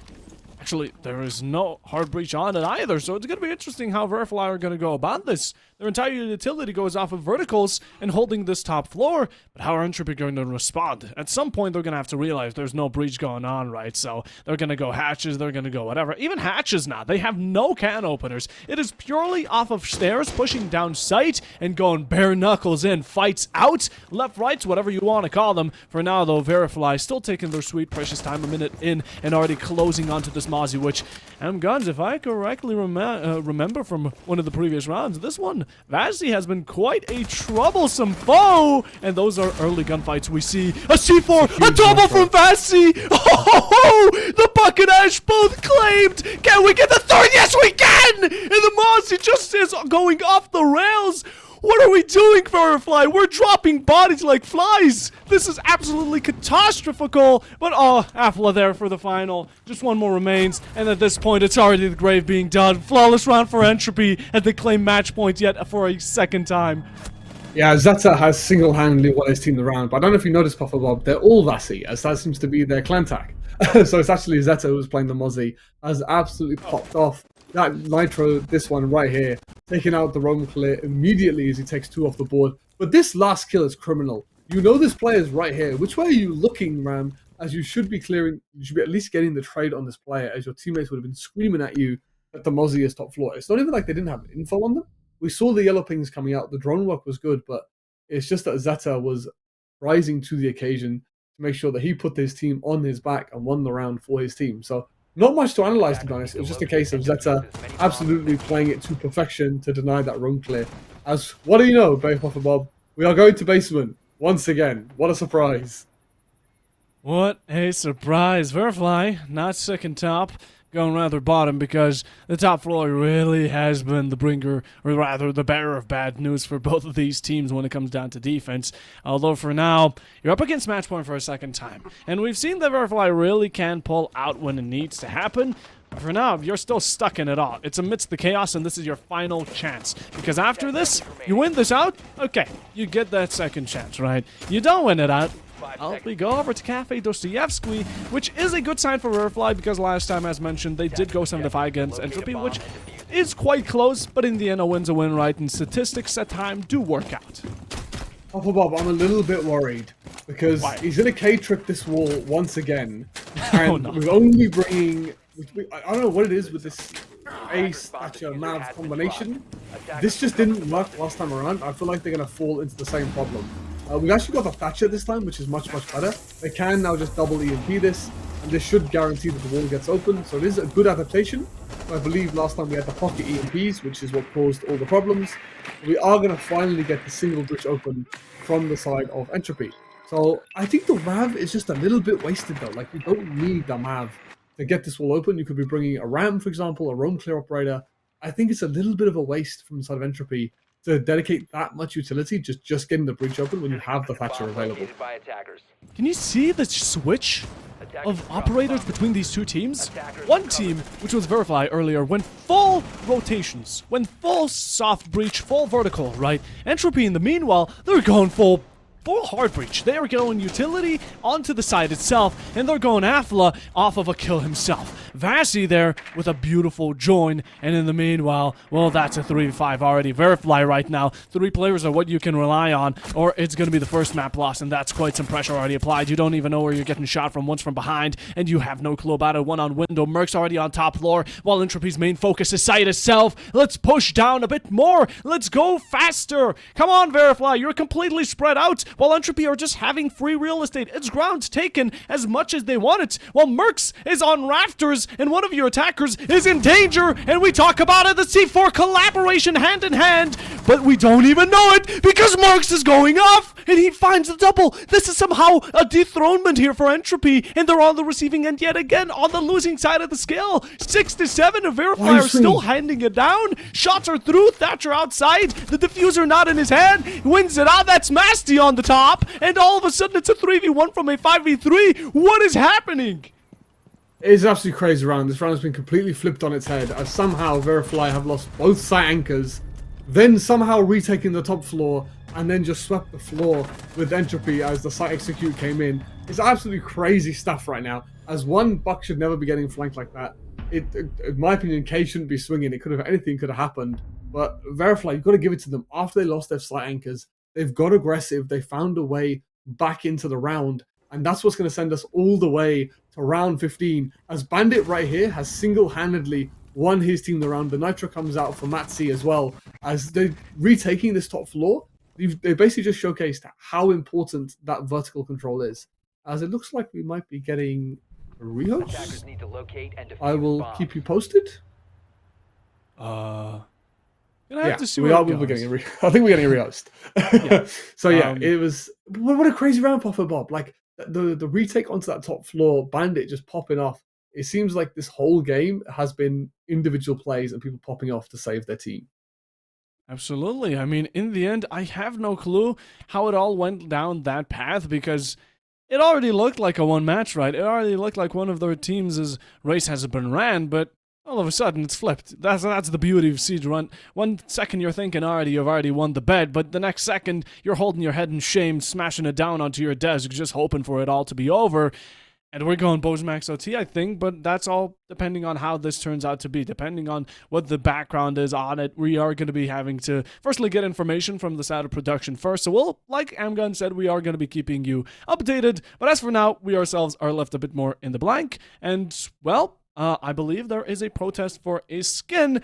And if that tends to be true, then we are going to be having a round replay, which... Ooh, that's quite scary here for for the side of I mean, for Entropy it's gold, right? They get themselves a second chance of just taking it away without then going into Bo's Max OT. But I'm kind of scared for Virifly here. Oh yeah, the one thing I mentioned before we might throw it to a break is it's just the style between the two teams. It's great to see that both of these teams have an identity themselves. You've got Entropy who want to go very direct, take a minimal control, and just hit the site as fast as they can. They're reading into maybe their opponents, maybe they remember from the qualifier game that this team likes to roam, likes to extend, which is good, but they're just not. They've shown how it can work and how it can also fail at the same time. Like Bandit just went on a bit of a hero play, but I'm surprised that the Buck didn't have any utility to help him hold that flank. He was not more there to hold that vertical and to stop the defense using it rather than to use it himself. But then if you flip the script on its head, you've got the side of Virifly who would do the exact opposite. They go for the full roam clear. They look to use as much vert as they possibly can. So it's very interesting to see how both of these teams respond very differently to the problems and the sites they want to be attacking. As for now, though, while we're having everything be resolved in the background, we are going to be taking you just to a short break so we can confirm everything. And up until that happens, grab yourself something to eat, a bit of a snack, a bit of a munch, something to drink, whatever you enjoy and prefer. And stay tuned because it's about to get better.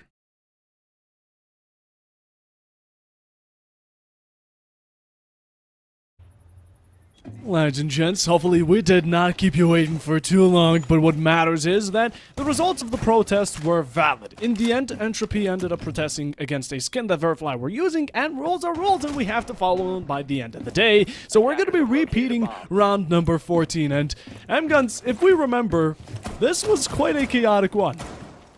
Yeah, this Virifly did a great job of getting the round back in their favor after they lost the initial gunfights. But they're going to get a chance to, well, they're going to have to re-attempt to win this round if they want to keep themselves in this game and resend us to round 15. A cool thing to point out as well is the tribute on the side of Entropy. As you might have noticed, they all have Vasi in their name. Nice to show you guys the lore of the player. He was an Entropy player that was unfortunately diagnosed with cancer. But it's cool that they're paying a tribute to their... So it's nice that they're paying tribute to that player.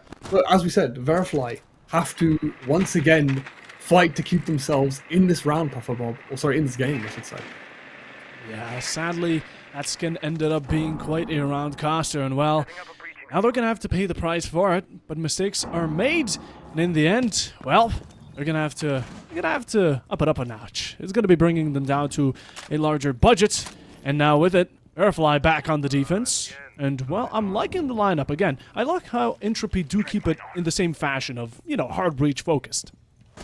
Yeah, the main thing to notice is they have not got this warehouse wall open. I think Virifly have realized that if they can keep this warehouse wall closed, it really, like, they basically get free roam over the vertical onto this Animus take. Entropy, every single time they've attacked basement, have gone for this Animus, this Animus take. They have not once decided to go through the double breach, and I have no idea why. It would be nice to see a little bit of a switch up. We saw the Capital push it once, but it's very interesting that like Entropy just do not go for this. Like it's just Animus. It's Animus and Animus only, and we're going to commit to making it work.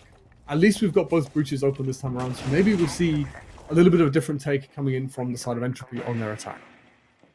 Yeah, an extra pinch of variety never hurts, right? The amount of times Animus has been mentioned now is quite concerning for the side of Entropy, even. Although for now, we're going to start us off. A bit of a kicker here from Afla as he puts Masty to dust. And we're looking to bite the dust for an extra bit, because that's a second one finding it. A bit of a return, beautiful MP7 value. The MP5, no recall, no problem. You find that headshot, and that's another execution found. Now an equalization between both these teams, and that's what I I love to see. It's no close fight, but they're closing in onto the final one, and he's right behind this wall. How does the Buck go about it? There's the flash. No, this is just escapes in the last second. It's an episode of Scooby-Doo. Gets away. The villain, in the end, is going to be the hero here for Entropy. The Buck going about making sure that job is finished because he's a headhunter that does not lose his prey. And now two more. The Duck Bandit fighting it all out. Virifly, you lost that round because of a skin. You regained it, and this is your second attempt. Now you need to equalize it out, and it's all going to be down to these final few seconds as we begin approaching possible endgame of map number 1. And Mercs, they're going to be quick. He swings, and he expects. Now again, an extra one pushing down that exact same set of stairs that you just saw your teammate go off of. But the attackers need to find themselves some headspace, some room to work off of. There's that extra utility. There's that extra Beck skeleton key looking to turn your enemies into skeletons, if you were to phrase it like that. But the plant is going down, and you leave him alone as the Buck down in a 1v1. All you need to do is hide, and Mercs, the MVP, carrying it. His lats are growing, his back is huge, and all of a sudden Virifly back it up just for a second time. Yeah, I thought the round was over for Virifly as Entropy managed to find the pinch onto the Fenrir. There's so much that happened in this round, which is great to look at, Puffer Bob. The first thing was the direct hit onto the site. You saw the Thatcher find a pick onto site, and you've got Mav and Thatcher both getting aggressive who got shut down. So it's very interesting that they chose to go without the rest of their team. As you could see, Ace and Buck looking to clear above. So a little bit of disconnect between the two sides, between the teammates of Entropy. But then mid-round, Buck is just sprinting down Exo side and giving away a cheap kill. And that's just completely sold around, unfortunately, as he had no backup as he pushed down Exo. He's got too aggressive. So again, it's that disconnect on the side of Entropy. They just didn't go as a team. They had the 3v2 advantage, but they've given 1v1s a fight, given away 1v1s. And Virifly, from the depths, have managed to climb their way back to 7-7. And we're back to round 15 once again, Papa Bob. Back to square one, or rather, square 15, before you call it. So, and I love how Entropy, their entire kit, their entire package was delivered off of the fact that they get main breach. And all of a sudden, the last 3 players are upstairs getting taken out by Virifly and just going for gunfight. And that's where I would like to see a bit more of Virifly's attack, right? They go for it. They go for soft breach. They have a bit more utility on killing people rather than getting main objective and trying to cut off on the rotation. And honestly, Guns, it's a bit contradictory from the side of Entropy, but now they're down to the defense, and I'm just going to ask you this straight out. Besides these nasty early drops of blood that we're seeing from Entropy's spawn peaks, what else do you think the defense could do to really change the curse that's been happening on this top floor? I think it just comes down to the crossfires that we're looking to hold, right? We've seen both of these teams, the main push comes from the blue side. Virifly on their defense especially, we're not going to see a double Thatcher here. This is going to get tricked, yeah. Whoa. Really well played from the Cade, as this is one of the major differences. If we keep these walls closed, even with, there's no Mav on the board as well, right? Virifly, at the time, they probably actually needed the Mav just to trick these walls. They don't have him. Well, this is a great way to start. You can keep these walls closed, which gives yourself more space in the building to actually hold on to. But as far as I'm aware, this top floor has not been kind to either team on the defense, so I don't want to call it either way, as neither of these teams have shown any success on this top floor so far. Not just yet, but that K-trick and timing on the Thatcher, especially in the long run, it definitely starts to show, and your blueprint's already made. You're starting to construct a house here, and both of these teams, well, they're just trying to take bricks out of each other's houses, but it's going to be down to the climax as we're reaching it. No kills dropped, surprisingly, with how aggressive both of them have been, and I don't want to sugarcoat it, but we need to get aggressive here, Virifly. You're running out of time, and time is a virtue that you really want to savor, and if Entropy are going to be stealing the stars from your eyes, might as well be it. One lane, peeking, IT. Being cautious, good one from Masty, especially with the HP he has and that diffuser, that big deck that he holds. It's going to be a lot of contribution coming in from especially Rafters and IT just for now, but Jugo Kitty, opening. That's going to be great for Virifly. They keep it up with a second, and this is where it starts really heating up, and we need to heat it over. It's overdrive coming. Jugo with a triple, and that's huge value. All of a sudden, Mercs joins along the train, and there's a runaway train because Virifly are getting away with every single kill they pick up. Oh, the mute, poor Rise here, just left down on the side of Electrical, trying to shock him out, but there's no shocker, no jaw dropper. You're in a 1v3, and you dropped it all. Entropy had so much contention, but they lost it with a double kill, and they couldn't return. Not a single single bit. No, their package has been delivered, and it's called for a death sentence as the attackers take it away, and Virifly, even with their rounds being protested, take it in map number 1. Yeah, I was a little worried for the side of Virifly, as there was no hard breach left on the side of Virifly. They couldn't open anything, but they didn't need to. Hugo Kitty has just walked in and been like, "This is mine now," killed everybody, and won the round for his team. So Hugo Kitty absolutely popping off with a 3K to win his team the map. And Virifly going, as I said, I love the underdog story. I was rooting for them, and they've gone completely against how production have thought this game would go, as in a grueling 8-7 victory. They're going to be taking the first map in the series, but we've got to remember, Puffer Bob, this is a best of 3. We've still got potentially 2 more maps before this series is done.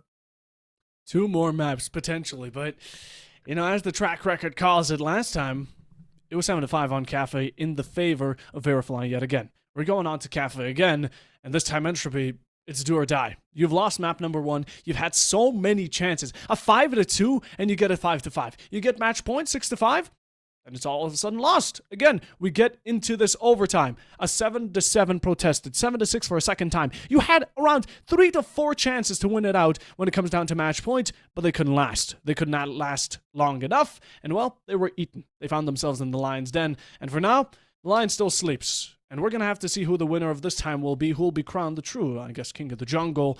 And up until then, Handguns, we're going to be taking a bit of a break so our voices can rest, so the viewers can enjoy themselves something to munch on if they didn't already, and for the players to let go of their keyboard, let the sweat drip off. But up until then, we are going to be taking a short break. See you after the break.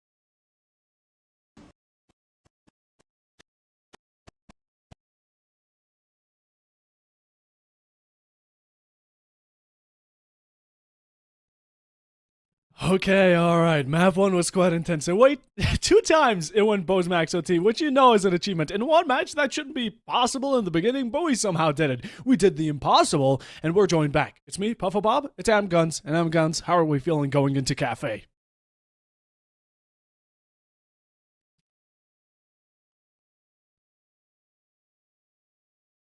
Sorry, apologies. This is the rematch story coming in for both of these teams as we move back into Cafe. They played this in the quals, so it's going to be great to see both of these teams face off again on a map they've already played. It'll be very interesting to see if they learned anything from the last time they played this map in those qualifiers, if they're going to find any ways to beat their opponents on this map. So I can't wait for Papa Bob, so let's get straight into it. Oh yeah, we're going into it. Like I mentioned earlier, the Big Bertha, the largest one of them all besides maybe some other contenders, but this is one of the big 3 you'd call them.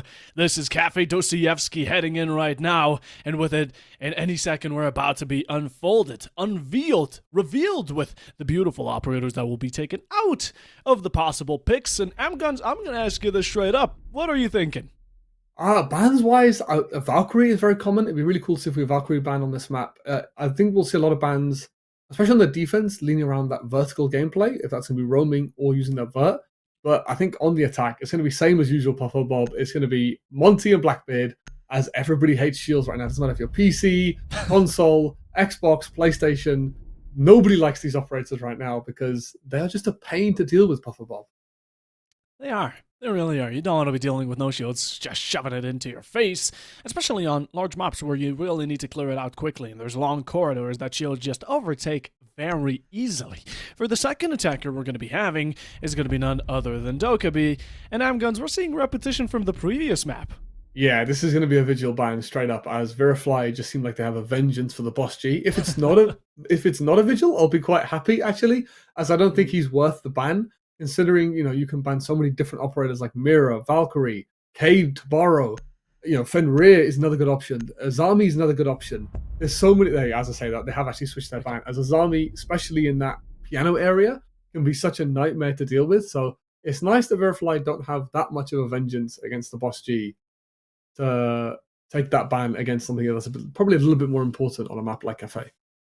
Right? Yeah, you can either replace it with bulletproof shields, or you have the Azami, which is just like 5-10 times better. So honestly, taking the best they can. The last one's going to be Mira. This is probably one of the best characters on the map. Cafe Dostoevsky works so well with Mira, complements the entire kit, not only the gun, but in the meanwhile, let's focus a bit less off the gun and the utility, which is going to be that black window, the window of death. You look at it from one side, there is a bit of a rotation next to it, and there's a swing that you don't expect. Right, it's a one-sided fight. But we hit round number 1. It's going to be Entropy starting on attack, Virifly on that defense. Lineups are going to be different, and is there any operator you really want to call out here, Amguns? I love the use of the Maestro. I don't think he gets as much love as maybe people think. Like, the amount of information you can get onto an execute, and the fact that he gets 3 cameras now is, in my opinion, amazing. Like, the amount of sheer utility you get with one operator, as well as the Alder, right? OGs will remember when the Alder used to have an ACOG, and you could just let that thing sing. Real ones know that it doesn't matter if you have the ACOG or not, just having an 80-round LMG on the defense is such a powerhouse of a weapon. Especially because if we're on controller, it's not going to have that much recoil either, compared to what you might see in PC lobbies. So, especially on a map like Cafe, where you might see a what you call it, a Mexican standoff between like the defenders in Cocktail and the attackers in Shop. To be able to have your teammates tell you on the cameras, like, now they're pushing in, now you can swing, that information is huge. So I'm a big fan of Maestro myself, so I'd love to give him a shout out, as I think that's going to be a key operator, as we have got a pixel hold as well, Puffo. Oh, we do. And again, shout out to Maestro. All Maestro fans, we love you. Maestro is such a beautiful operator. Not only do we love the leap with the Vespa coming in, beep beep, but at the same time, the entire kit, it's just a lovely character, right? Really underrated, and hopefully we get to see him more in the future, but as of current, let's focus on the present. Round number 1, we have ourselves also Frost and Doc, which is going to be really nice to see how Kitty popped off in the previous last round of Nighthaven. So, again, complementing with the Doc, a good gun and a kit to heal you up if you come out of a fight injured. Fantastic. But the Nook, what type of serve or what type of value could we get out of the Nook here? I think the Nook is going to look to head up those white stairs later on the round. You can see she's already positioned outside that garage area, looking for that backstab later in the round. My main concern is that as this round continues, we've got a Wamai on the side of the defense to protect this pixel shield, as well as this bulletproof utility that the attack needs to deal with. And I don't think we've got a very definitive way of dealing with it. We've got lots of nades, but again, they can be caught by those whammy gadgets. So the longer this round goes on, the more gadgets Wamai can stack to solidify himself on that pixel position. You speak of stacking, we have a Buck and Nook dueling up just to push white stairs. A bit of early damage. Gonna be the entry point here just to deliver some onto the Dock. I don't think the stim is gonna be any use here, but some guns certainly will, and when you pop heads like they're balloons, that's gonna be Virifly continuing the streak from the previous match onto this one, as Entropy now find themselves 1 player down. And this is that stalemate we talked about, Puffo Bob. We've got some initial control coming in from Entropy. They've got the Buck below, but he's not really finding any success, as the Knock is actually going to find great success, as they've baited down the flank. So well played from them to get the opening kill traded. But again, it just seems like they're stalling out a little bit, as they don't really know what their win condition is in this round, Puffo Bob. You really don't have it right. There's no either hard reach to focus towards the side of piano. There's no real entry, and in the meanwhile you find it. But the Maestro here is going to be finding some sort of rate, hopefully some sort of reason for people to start picking him up a bit more continuously. Now extra damage, Frost taking it, bit of blood, get a patch onto it, lick up your own wounds right now, but it's Entropy looking to put salt on it, although the Nook still holding flanks, an interesting position to hold, but as of current, it seems like Entropy are a bit lost. We have so much utility left in pocket. We can clear this shield on Pixel. We're just going to start throwing stuff at it. As we might see a cheeky kill coming in from below, but nope, Frost is going to find one. As this execute's going to happen right now, Puffer Bob. Oh yes it does, but there's a shotgun to stop you in your track, a C4 as well, and although the KD nuke doesn't find any boom, maybe we're going to be having it delivered and you're fighting a losing battle. That's a down, a finish in the meanwhile, one prior to it, and Mercs for the final one. The Alda doesn't run out of bullets, nor does it run out of mercy, because there was none to give, and there it is. The defense taken around number 1 just in those final moments, and Virifly with a very good way to push Entropy back to that bottom floor. Yeah, it's just a case of Entropy just didn't really know. They didn't get the joy from the buck they needed, right? They was trying to clear these players from below to try and dislodge some of these site anchors, but they just couldn't get the angles they needed. And then at the end of the day, Entropy just had to full send it into sight, and it just did not work out. It's great to see that even though there's a guy dead, Maestro is hopping on those cameras. He's still trying to give his information to his team, and you can't walk up wide like this into like 3 different players. That shotgun being put to work for the side of Virifly, so a very, very solid defense from them. And I've got to give it, man, the Maestro paying off to great effect. You've got to give credit across the team as they managed to find all their players, all of the Entropy players, one by one. So moving to Kitchen Puffer Bob, what are you hoping to see? What am I hoping to see? I'm hoping to see a bit of verticality. Earlier, Entropy were so focused on this main breach, and let's switch it up, a bit of variety. On the buck, we already love to see it, maybe even the ramp. But what matters here is that this map is huge, right? Guns, and while though, it would have been nice to see the Deimos, maybe there was going to be switch. The Jackal is plenty for now. While the Dick could be his band, we also include the Line, which is going to be an interesting addition. Definitely one of those operators that you really can't go wrong with, although, in the end phase, it ends up being the IQ, which is perfect for the Smalsy. Yeah, this is a really good lineup for this kitchen site. You can get by with just one of these vertical operators, the buck especially. There's so many good angles you can open up onto kitchen. And we've seen how Entropy, they normally go for these minimalistic takes. So I was expecting maybe more of a bakery take coming out from Sub Entropy, but now they're going for this vertical takes. We can directly compare Virifly from the previous map into against Entropy on their roam clear. I'm really hoping Entropy can showcase some of the skill in the roam clear and get the vert going just as well as Virifly did in the last game. So I'm very curious to see Puffer Bob how this is going to work out for Entropy. Hope Masty's okay. He's been holding that ADS for a very concerning amount of time, but he picks up the gun. We're good. We're fine. No disconnects just yet. Lag isn't going to be an issue, but in the meanwhile, taking ground certainly will. We're in a minute in. Taking drones. Information needed. Fine. You check nooks and crannies. They can't go unchecked because someone's hiding in them, and you know, an entire team is wiped. For now, there isn't much of a roaming presence here for Virifly, which is going to be great, especially for the side of Entropy, where they can just take ground easily, and in the meanwhile, find themselves a comfortable way to execution. But that's where that lineup from the defense comes in strong, right? It's going to be the execution that's going to be the most difficult here for this attack. Yeah, but this is really good timing, Puffer Bob, coming in from Entropy. Within about a minute 40 on the clock, they've already established mid-floor control, and are looking to get these flanks set. You can hear the Nomad charges going out already, and this is really good timing. And now we just need to pray that Entropy know the vert that they want to make, so they can force the defenders out. Generally speaking, for these vertical takes, it is going to be a freezer execute coming in, but that's where you've got the Warden, as you spoke about. He's got a shield with 3 ADSs to be able to watch that freezer drop. And as you can see, Entropy now need to sort of deal with this extension on the ground floor. They can't just stay above forever. So with a minute to go, Puffer Bob, they got to get a move on. They definitely do. Switch in their direction to a bit more confrontation. You go there with the opening. That's going to be the C4 finding itself another victim to claim. And we've been having a lot of explosive action. Even with the verticality coming out, this is going to be down to Entropy and how they want to push it. Verticality, you need to step up from it. Because if you let Virifly take their guns, they're going to be the ones winning it. Outcome after outcome, they find themselves to be victors. And 2 players remain. Warden taking some damage. But where's these kills? Damage is great. We need the point to go in, those bullets to connect. You're getting cross-held, and now Alpha is down to this last few remaining parts of HP. Of course, with the Nomad there to support, but that's clearly not enough to back you up for these last 25. Yeah, this is looking a bit dire for the side of Entropy, but as we get a couple of exit frags, this is almost winnable as there's 2 players low HP. We'll have to see what happens in Puffer Bob as the round's not over yet. No, it's not. But now it may seem like it. Yeah, down onto one, a finalization onto the other. The thought was finished, and just like it, we have a second one here from Virifly, as yeah, the main issue is quite a hindrance to work against here for Entropy. Yeah. Sorry, my bad there, as I spoke you. But something to point out is Buck doesn't have the can openers anymore. Like they took the can openers off the Buck, and I think that's why Entropy mid-round realized they can't go freezer. The reason you've seen all these players stack up towards white and towards the VIP area is they couldn't get the freezer hatch open. Virifly have faked the roam, so they've kept freezer hatch closed. They've put the Mozzies to fake the roam, and that hatch basically just stayed closed for the rest of the round because we had no hard breach. How do we go for a top floor clear and just forget that we have to open the freezer hatch?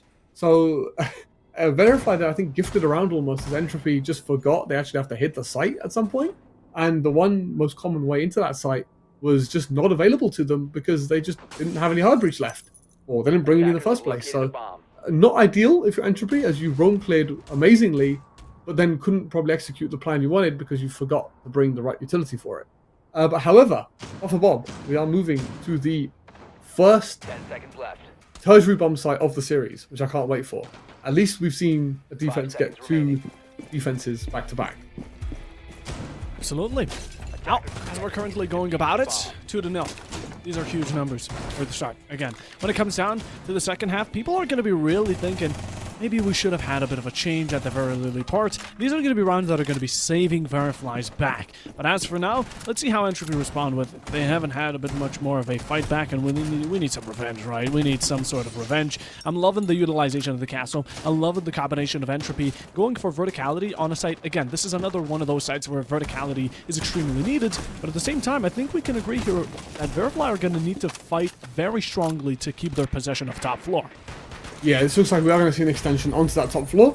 Yeah, as you said, that verticality goes both ways. The defenders can hold the verticality into the site itself, and the attackers are going to be wanting to use that verticality to dislodge the defenders in the site. As we actually get a hot breach straight into Cocktail, as I don't think that was intentional, as we get a misclick coming in from Zeta as he hot breaches his way into Cocktail and shut down instantly.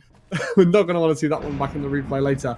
But yes, Papa Bob, we are going to be seeing a top floor clear coming in from the side of Entropy Gaming.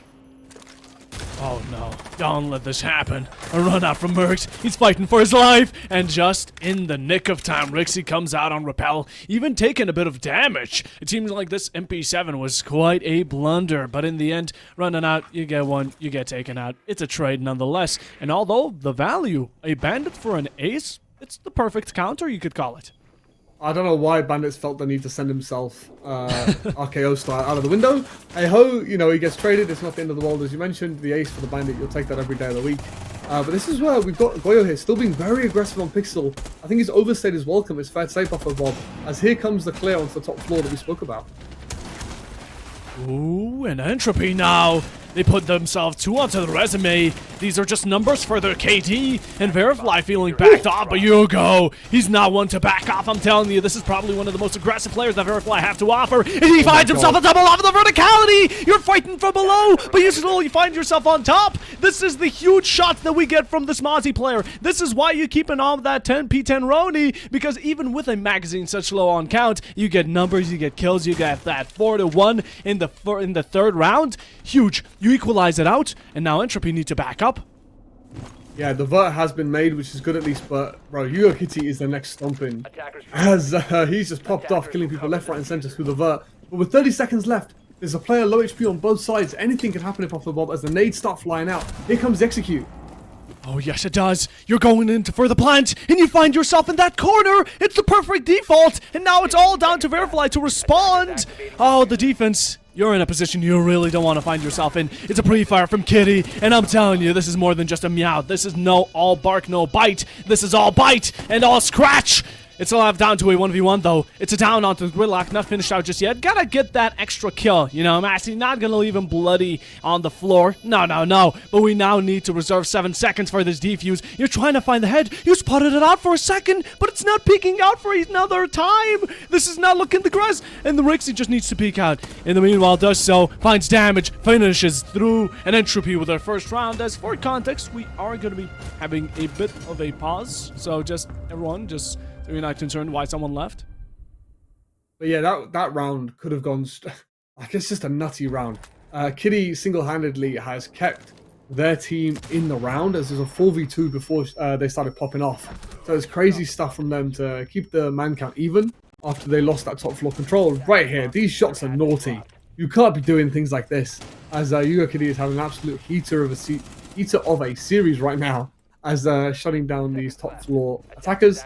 But it just wasn't enough at the end of the day, as Entropy did really, really well. They realized that they can get the bomb down, cover it from above, as Ram, Rixie probably got the freest 2k they've probably had in a while, using that vert to great effect. So the plan from Entropy did work out in the end, although it was a little messy. They got that top floor control. They used it to clear those defenders from the site itself, and have done really, really well to get their first attack on the board. And on a map like Cafe, where I would argue it's very much defender-sided, yeah, this is a great attack on the Treasury Bomb site. If the pattern repeats itself, Papa Bob, we should be looking at a 4-2 split in this series. We should be. We definitely should be, but honestly, with how Nighthaven went, I can't call any shots. I really can't. I'm just going to keep it on the back burner. For now, though, Virifly, 2 rounds. The third one not going their way. They make a full site rotation, and they find themselves on the top. Again, top floor, great. Cocktail, we love to see the Maestro. Shout out to Mercs. But now, Entropy, we need to see some sort of changes, and I think they notice that there is no essential counter, not only to the shields, besides that Frost, which can be easily avoidable, but also the Ying M guns. I'm expecting a lot of blindness. I love this operator, Papa Bob. I think Ying is really under-repped. I think she's right up there with Capital as well as Grim on the executes. I would favor her more over the Grim when it comes to the executes, especially on an online setting. On LAN, it's a bit different, right? Like, if you have live info, you can just pre-fire and swing, 0 ping, it's easy. However, online, I think the chaos that comes with the Ying is awesome. If we think back to it, on the first time Entropy attacked this bomb site, that pixel shield was the main problem. But if you look at the lineup this time, I think we're going to see a completely different take coming in from Entropy, as it looks like they might be going straight to Cocktail, use those shields to put direct pressure onto the site itself. So this is a really cool adaptation coming from Entropy, as they've thrown that basic take out the window and they're cooking up something special for us here, Papa Bob. Velocity starting to pick up. We're on a slow move just for now. But keeping in mind, it's the very beginning of the action phase. Like you said, probably one of the top operators when it comes to execution, purely because of how vast and how rangeful and that Ying Candela comes to be. Right, you can shoot it, yeah, but you try and peek out to it, and all of a sudden there's someone holding you. It's a bit of a troublesome situation, right? You either take that 50-50 or get blinded and possibly have a similar result. As of currently though, Virifly still rocking that Vigil, which I'm going to love to see because earlier was banned, now it's open for opportunities. Yeah, the main problem is here that Entropy are looking to rob around away from Virifly. They're going to use these Candelas, force the action out, and here we go, Papa Bob. They're going to count it down, and here they go. Here they go, but not off to a great start, as one takes a second one as well, and that's just a third! Virifly are shutting it all down! Finally, some sort of revenge from the Blackbeard, as the shield is proving to be quite useful. Nades are out, you're completely backed off HP. Oh, it's just at the final pieces and bunches, as Mercs comes out swinging, and your final player is holding Piano from window side. Alpha finding himself to be a stranded survivor in all this chaos that's in front of him, and Virifly, they could not have found a better treasure. Yeah, the problem with Entropy here is they didn't open up the default hatches. Like, if you are going to go for this kind of take, you want to kind of make it seem like it's a normal take. But the other problem is, Maestro on the board is going to be a dead giveaway to what is happening from Entropy. They probably heard the Ying Candela being cooked on the Skylight. They probably had a lot of footwork from those Maestro accounts on the Skylight as well. And they basically that Maestro basically told his team, look guys, it's going to be a Skylight execute, get ready for it. And as soon as that drop came in, it was shut down instantly because obviously there was lots of information. Also, just as a learning point for everyone watching, if none of the windows get popped, if the hatches don't get opened, if there's nobody on Piano Rappel, there's only one place left, right, the attack can come from, and that's the Skylight. So really well played from the side of Virifly Gaming. They were locked in and ready for this take to come in, and they shut it down with vengeance. Yeah, in that situation, there's two options, right? There's them going through Skylight, or there's the entire team going through doors on bottom floor and making their way up, which I think we know which is the more plausible theory. And again, if you're going for a rush, like Amgun said, you want to make it look legit. You want to make it look like that's not your ideal situation, because the second you start dropping, they've got punch holes, they've got the angles, they are completely set up, and you made your foot into sight. The only one who came out of that situation alive was the Blackbeard. Ironically, because there's a big metal plate in front of him protecting him, but the rest of the team, they didn't know what to respond with. They dropped, they had no information. Yes, everyone was supposedly blinded, but how obvious it was? Honestly, Entropy in the end, you give it away too easily in Virifly. They flew away with it. As we go into round 5, in the 3-1 here for the side of defense, I'd call that chef's kiss. 5 seconds left. I'm a little worried. One, this hatch is not reinforced. Hopefully Valkyrie comes and gets it like right about now. As if they leave this hatch soft, they're giving away to Entropy to get into the bomb site. As you can see once again, on the side of Entropy, there is no hard breach, 0. So if this hatch does get reinforced and they go for this vertical take once again, they are going to be forced to contest either Bakery or VIP in Whiskey area, which is exactly where the defense have extended to. It's nice we got the Valkyrie this time around to maybe apply some vertical pressure through pre-placed C4s onto that mid floor. We've got the Scope Boss as well, which is really cool to see. Yogo Kitty has been absolutely popping off, so give him the free reins, right, to go roam, go and find some kills.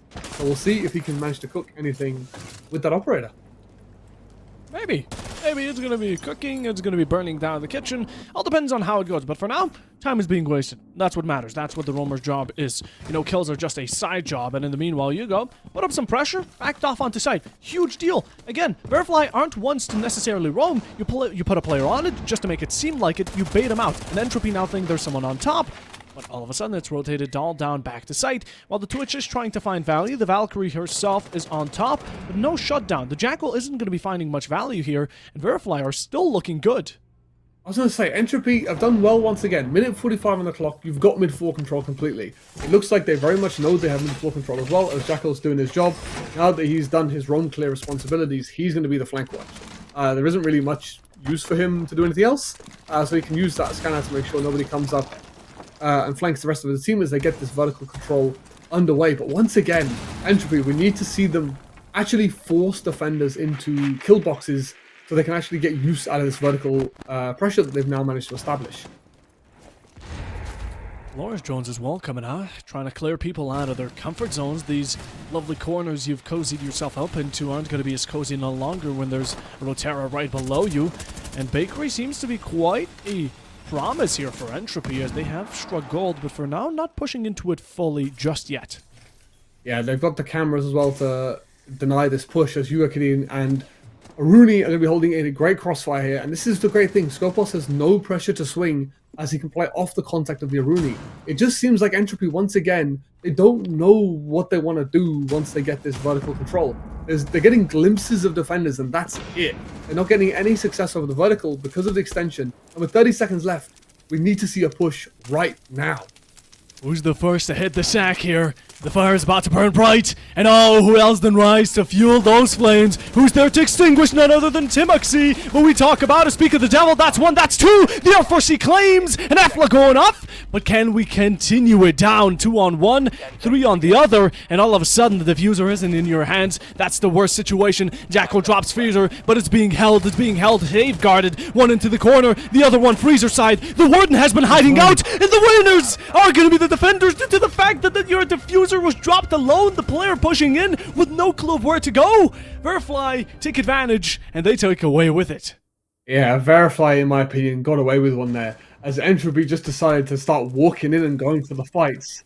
So they've done exactly that. They found a couple of picks here and there. They've got the man advantage, but the key kill came in that prep area. Aruni managed to find the kill that she needed onto the Twitch with the diffuser. Rise has fallen, leaving that kit cold in prep, and the rest of the Entropy players not in a position to recover that kit or get it down in time. As you saw, Ash found the Aruni, but by the time it took to go pick up the kit, as well as get into the site, it did not work out. As Virifly, in my opinion, getting away with one there, as you can't be letting Entropy just walk in and just complete daylight robbery, as they just managed to find all the different players. But Virifly, they hang on by a thread, and that's going to send them 4-1 up to the good. So overall, Papa Bob, a crazy round coming in this game. Really, it really was. That stands true for most of these rounds, but this one specifically, again, it's one of those rare occasions, but it's still fantastic to see. As Virifly there, just holding hostage of the diffuser, what can the attackers do? There's 2 objectives they need. Take you out within time, or plant within time. And well, time is what they lost. The main part of being an attacker. The main sort of thing you really want to keep on your backbone. For now, though, Virifly 4 already, they're looking good. They get a 5-1, and this is going to be very dangerous for Entropy. As of now, though, I'm just really wondering, what's kind of the main point here for Entropy? They're starting to lose it out on, like, Nighthaven, and we need some sort of change. Yeah, it looks rough, but it's not over. So as we spoke about, right, Cafe, I think, is a map that most players, especially I'd imagine on console as well, even on PC, we like to defend, right? Defense is normally easier. You get to set the pace. In coming off the back of Labs, which is very attacking sided, which is very strange, it could translate into this game. But I think Entropy will be much more comfortable on the defense if they want to make use of this tertiary bomb site. Virifly have to go to this tertiary bomb site now. This is Entropy's chance to get right back into the game. If they get a 4-2 split here and get a couple of really good defensive victories to start off their half, they're going to be right back in this Puffer Bob. So I don't think it's not over yet, I think it's fair to say. Absolutely. Not over yet. But as of current, this pause, we won't keep you waiting. Possibly we're going to start us in, but for now, maybe we get into it as fast as we can. Although we do have confirmation. All right. Yeah, no, we're good. No pause. Nothing happened. We talked, and now we're back with our yapping session. Well, Virifly 4-1. Guns, you mentioned it. Entropy, it's not over yet. Earlier, we saw a 5-2, and it was turned around. So, nothing is impossible but it is quite improbable. Again, chances are quite low, so we're gonna have to see how those go out. But now we head to the site that Virifly lost earlier. Now we just need to see what they themselves have thought of. The main thing to keep in mind, right, is the lore coming into this game. Entropy were, I think it was 5-2 up, and the game went 6-6, 7-6 to Entropy, and then they fumbled the bag off the back of the rehost because it went 7-7, 8-7 to Verify. So Entropy here, these next few rounds are going to be like crucial to the mental game. Entropy ideally need to get this attack to keep the scoreline close, as well as then position themselves in the best, position themselves well for their defenses. As you mentioned, a 5-1 split is not unheard of for teams to bring it back on the defense off the back of a 5-1 split, but it doesn't set you up for the most success. A 4-2, 3-3 is your average split on a lot of these maps, so going 5-1 down, it's going to be in the back of your mind, right, that we bottled map 1, we didn't have a great ending to that map, but like they need to keep themselves checked in and keep fighting if they want to take us to a map 3. Well, these teams have been quite prominent to really start the snowball and then turn it into an avalanche. I think that's been the leading force for both of them. As of current, though, Virifly, well played. 4-1, like you said. It would be ideal for Entropy to capture at least this round, if nothing else. But if Virifly get this 5-1, it's going to be tour de force. It's going to be great value out of something they've worked on and something that they have achieved through just playing correctly. And well, this time around, we have a bit of a change, as it's going to be none other than Rixie to take us into the first kill of round number 6. Yeah, Castle's not having a great game as he sits there 1-6. He's been the opening frag quite a few times over, but it's the rest of the team on his side has been keeping their team very much in this. He's your very typical support, if you like, as he goes down early. But once again, we are going to be seeing this top floor across clear, and I'm a big fan of this, right? Like, you just clear it the same way as you would for top floor. You take shot, piano, then you put pressure onto cocktail. However, this smoke has been a real pain in the side of Entropy, as he's wasting so many drones and utility as he stays there. And a pre-play C4 as well. Great play from Kitty to back up his teammate from below, as this is all popping off right now, Papa Bob. Oh no, Hugo doesn't get away with it. Surely not. No, he does not. Afla finally Entropy working together like a team. One shoots out in front, and all of a sudden there is a floor bang from above that, of course, you cannot counter. You don't anticipate. Information is key. But Timoxy playing against this top. Although there is a bit of a zap to tease you out. Right now you want to play close with that shotgun. You back off towards your bandit so a crossfire can be established. As of current, though, it's a bit more difficult because pushing a Warden with flashes is just the best way to get yourself killed. And Entropy right now, again, just trying to play it as passively as they can. Although, are we going to see a C4? Oh, handguns, I'm thinking this is going to be nasty. We're going to see a C4, and we do indeed. As that's great work from Verify. That's 2 C4s they've got in this round alone as they've tried to clear out this top floor. I know, no, that's embarrassing. Zero goes down to the bandit batteries. What a play. What are we watching right now? That's just so unfortunate. 3v3 becoming a 3v2, and he's been tagged through the floor as well. It's only a 1v3 now for in the favor of Verify. Oh, Rise! It has to feel bad! Oh, no. One of your teammates taken out in a 1v1, while the other one being a victim to the MVP of round number 6, the bandit battery of all. Virifly taking it full fashion points. If you at home have a bingo board, check that off, because a gadget kill, that's what you got delivered. But it wasn't just a gadget kill, it was the bandit battery, not a clash that actively shocks you and chases you. No, it was standing still, and at times like these, what can you do, right? It's a sliver of a mistake, but what matters, Amguns, is that it took Entropy from a 3v2, or rather a 3v3, down to a 3v2. Yeah, it's bad news as he was 1 HP from the rest of the gunfights. As you can see, he got tagged twice, and that's game over for him.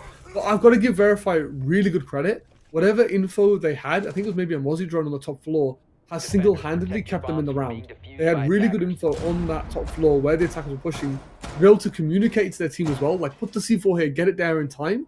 Because a lot of the time, you'll tell your teammate to put that C4 and you'll miss the opportunity. So Verify have done a great job of giving live info on where the attackers are looking to pinch in from and help their teammates using that verticality. We spoke about it before. Most of the time, it's the attackers that end up using that verticality in their favor.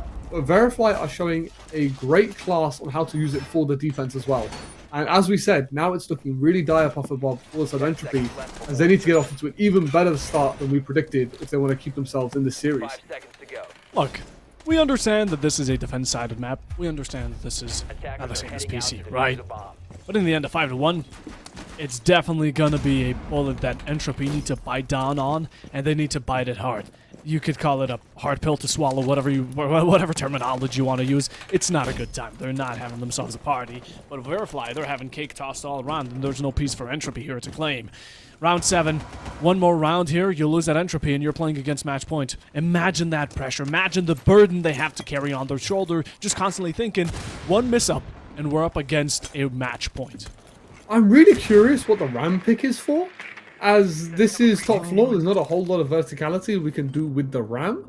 I'll be very curious to see what the plan is for the Ram. Distraction. It could just be for the gun, as IQ's already in Puffer Bob. What? Hello? How does Hugo get away with it? Again, Entropy finds a drop. All of a sudden, gonna be quick, fast, ka-chow. Call him Lightning McQueen. No, Lightning McRix. Lightning McJugo, my mistake. Goes in, IQ, opening on to Goyo, and that's a 4-4. But in the end, it's still someone caught off guard, and a second one follows quickly. Mercs there, the AK-12, good gun, even better kill as you find the Doc who has no more stims to offer, so Entropy, whatever health you're left with after a battle, it's gonna be sticking.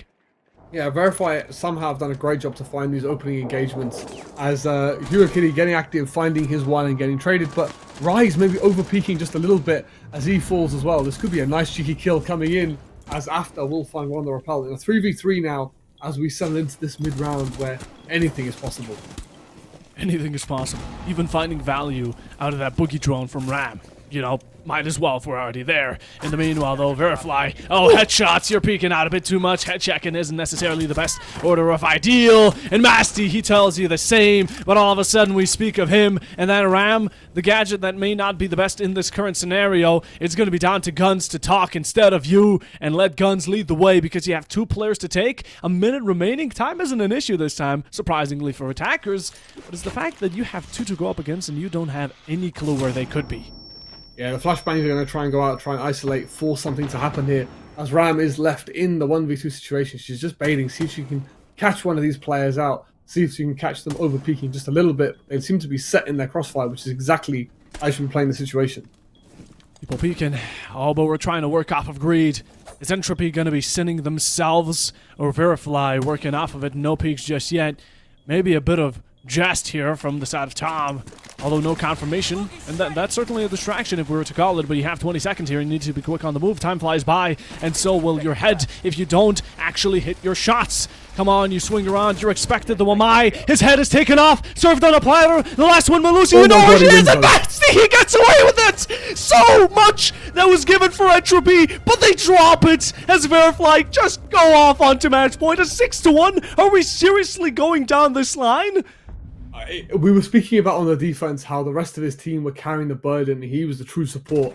What a time to wake up in a series, to send your team onto match point. As the Ram, I was speaking about it, I was doubting the Ram pick. I'll take those words back. As he uses that gadget to cause that distraction, as you mentioned, to clutch out the 1v2. And if you ever needed a time for your teammate to turn up, that would have been it. As he's just completely... And the other thing, that's going to kill Entropy's mental, right? You've just lost a 1v2 to the guy who's been bottom fragging on the other team. The mental damage that's going to do to Entropy is going to be insane. As from what I know about the console scene, that's the kind of thing that can really get into your heads. As he finds the headshot into one, jiggles perfectly to find the second. That guy was full HP too! Like, you should never be losing these when the guy's 1 HP, but he's just better as he quick peeks. I would say those mechanics are, dare I say it, almost as good as somebody on PC, as the jiggle peek is used to great effect to clutch out the 1v2. And what a clutch from him, as he's insta-locked the Ash. Once again, he's really feeling the R4C, so can Virifly close this out, Puffer Bob? I don't know. I'm hoping not. I want this to be a longer match. We saw 2 Bose Max OTs, and is that really where it ends? Is that the only serving, the only sugary spice we get, the only type of good meal? And now all of a sudden transfer to a 6-1? Entropy, you need to find yourself rags to riches. You need to find gold in this one, because right now the second half started off already bad. We don't even speak of the first one, and 5 rounds in a row, that's a task that I think Amguns, we can both say, is as close as impossible as it gets. You never know, right? It's not over till the fat lady sings, so until we see a 7 on the scoreboard, or an 8-6, or an 8-7, I don't want to call anything just yet, but Entropy, especially after that round we just watched, and the brazen play coming out from Virifly's team, it's going to be a mission to say the least, right? Entropy need to lock in if they want to send themselves to a map 3 and keep themselves in this series. But luckily, remember, this is only the first round of Swiss, so although this is probably not the result they're looking for, it's not the end of the world, if that makes sense. So Entropy's IGL, as long as he's telling his team, look, we're still in this game, we can still put rounds on the board, that's what we want to see from the side of Entropy, is that, trying to keep themselves in the game. Find themselves in the game. Entropy now being handed the caveat. And Virifly, they've given them more than just a warning. It's been settled in stone that they are the ones right now to clear it out as fast as they can, but Entropy put a fight up. We know you can do it. We've seen your potential. In previous seasons, you've proven to be one of the stronger teams. Really a team to be scared of. And that's what I mean. Rise there comes in with 2, success and value, because although he was taken out, it was a trade of 2, and that is absolute value because not only did you find the IQ, but the ace along it. Yeah, really well played. A nice little play from Rise. He's been the top fragger carrying this Entropy side. So a really good, what's the word I'm looking for? Really good engagement from him in the round to set his team up for success, as Zeta's going to keep the ball rolling and give us a nice little 4v2. And if we needed a round to get our confidence back, this would be it. By the looks of it, Virifly here completely lost. Again, we had someone peeking into sight, and all of a sudden, they're dug deep. A second one, 6 foot under. That's going to be the entire team of Virifly there. And Entropy now, they're playing a serious game. They pass the controller on to the larger brother, onto the older one, and they're popping the weasel quite quickly here. But 6-2, is that all we can reach, or Entropy, or are we going to be digging deeper? This is the thing that Virifly now moving on to the harder side. I feel like they've got 4 opportunities to see this game out. The more rounds Entropy put on the board, and the longer this game goes on, we'll have the same thing from Mountain, where Virifly will start to doubt themselves. Those little thoughts will start creeping into the back of your head, going, "Oh my god, are we about to throw this?" Like that's when those thoughts, you need to end this game before we have a chance for that to happen. So as we continue moving into this game, Entropy just need to take it round by round. If they go round by round and they bring this scoreline back just a little bit by little bit, those thoughts will start to creep into Virifly's mind. But again, at this point in time, Virifly have got 4 chances to see this game out. So it's a real mountain to climb coming in from the side of Entropy. Who's to say that Entropy here aren't going to be backing off? Well, I'm to say that they are playing against odds, they're playing against chances. Right now, Virifly, we're looking at them being the bottom dogs. But seems like right now Entropy are going to be on the back end of it all. They're going to be needing a wake-up call. They're still a bit more sleepy, but, they're getting it in. They're getting it in. They've started realizing, and that's that adrenaline pumping in. It's all or nothing now. They needed this pressure to work off. And just like E-Diamond, they will shine bright if they get all 4 of these rounds that remain. Although for now, we need you to paint the picture. Paint it beautiful. Paint it red with Virifly's blood. But are they going to be allowing it? Because Amguns, I see a shield operator, and I'm not liking it. Yeah, I was going to say the difference. I really like the fact that we've got a shield on the board. I think they've spotted that Rise is single-handedly lurking on this mid-floor. And the fact that we've got a Jackal and a Blitz on the board, it signals to me that we're looking to hunt this Vigil down, right? Looking to get this guy gone, give us the mid-floor so we can use that ram to full effect. And what better way to counter an aggressive roaming operator than the Blitz? Fight fire with fire, go head-on at him with the rest of your team. And the other benefit is, it's not a Monty, so you don't. It's like you can fight the Blitz, but that constant information is so useful. But they didn't even find him above. They managed to find the Vigil on site, Puffer Bob. Oh, Virifly vindicating that they are no fluke, not a force that can be reckoned with, and Entropy lose out on one that earlier found a double kill before his death was given.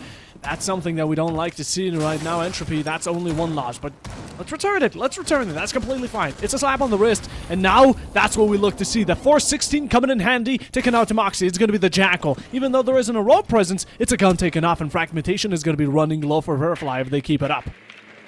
Yeah, it seems like we're going to be going for a freezer take here when we move towards the late round. You've got Ace with the case stacked up outside of the diffuser, but another one of Virifly going to fall as these Entropy players are not giving up just yet. They're finding these opening picks in their favor, giving them the man advantage as we move towards the later parts of the round, and still really good control established from the side of Entropy on this ground floor. It's a critical time. And now they know they need to step things up. Masty putting them one down, but he himself finds to be in the grave. Rixie still not backing off of any good fight he can find. And now Entropy looking for the element of surprise. They're playing a lot more aggressive than to be expected. Two players. One is going to be that Blitz, which is going to have to carry you through many burdens. But in the meanwhile, Hugo, you've been such an aggressive up front. You've been the leading hand. And your Blitz is going in alone into Freezer side, finding himself to be damaged. Everyone just teaming up on him. But you're not their support, neither is he close to you, trying to stick by. It's quite dangerous. Goyo, flames all around. Damage onto Hugo, almost dead. And we talk about almost, it's done. Mercs gets one, but it's all for nothing as Entropy keep it up. Yeah, this is a really, really good round from Entropy, as even though they lost that initial man advantage, the rest of Entropy have stepped up. They found the picks themselves. They're fighting fire with fire, as the aggression from Virifly just didn't work out, as they were looking to be aggressive, but it just, Entropy were ready for it. I've got to give them credit. They're staying locked in. They're finding these engagements in their favor, as it just seems like the belief has been reinstalled in Entropy that they can take this all the way to overtime. They definitely can. They have 3 more rounds. Earlier, it was all down to naught. 5 rounds in a row, you know, you're thinking to yourselves, probably it's all down to nothing. But now, they're starting to squabble up. They're putting up a bit more of a rendezvous. And this is what we love to see. Now, as we're going to these back-to-back rounds, Virifly delivered 5 in the first half. Entropy need to deliver 5 of their own. And they've been definitely the ones to put up that sort of effort. Now 3 more AM guns. It's closing in with each given moment. The problem is, before we get there, Virifly have to find a way to win this tertiary bomb site, right? Like, the tertiary bomb site is called the tertiary bomb site for a reason. Unless you're VP, it is very, very hard to defend this bomb site in particular. So this will be Virifly. They'll be licking their lips at the opportunity to close the game out right here, right now, on this tertiary bomb site. You can see the lineup looks very similar to what Entropy were bringing on their attacks. It's more than likely going to be a top floor take downwards. But something I've got to notice, Buffer Bob, is they made head holes all the way across between the sites, where normally if you make the feet holes, it gives the defenders the one-way angle. Do you know why maybe they've gone for the head holes instead of the feet holes? No idea. Honestly, leave it up for testing. We're trying new things, right?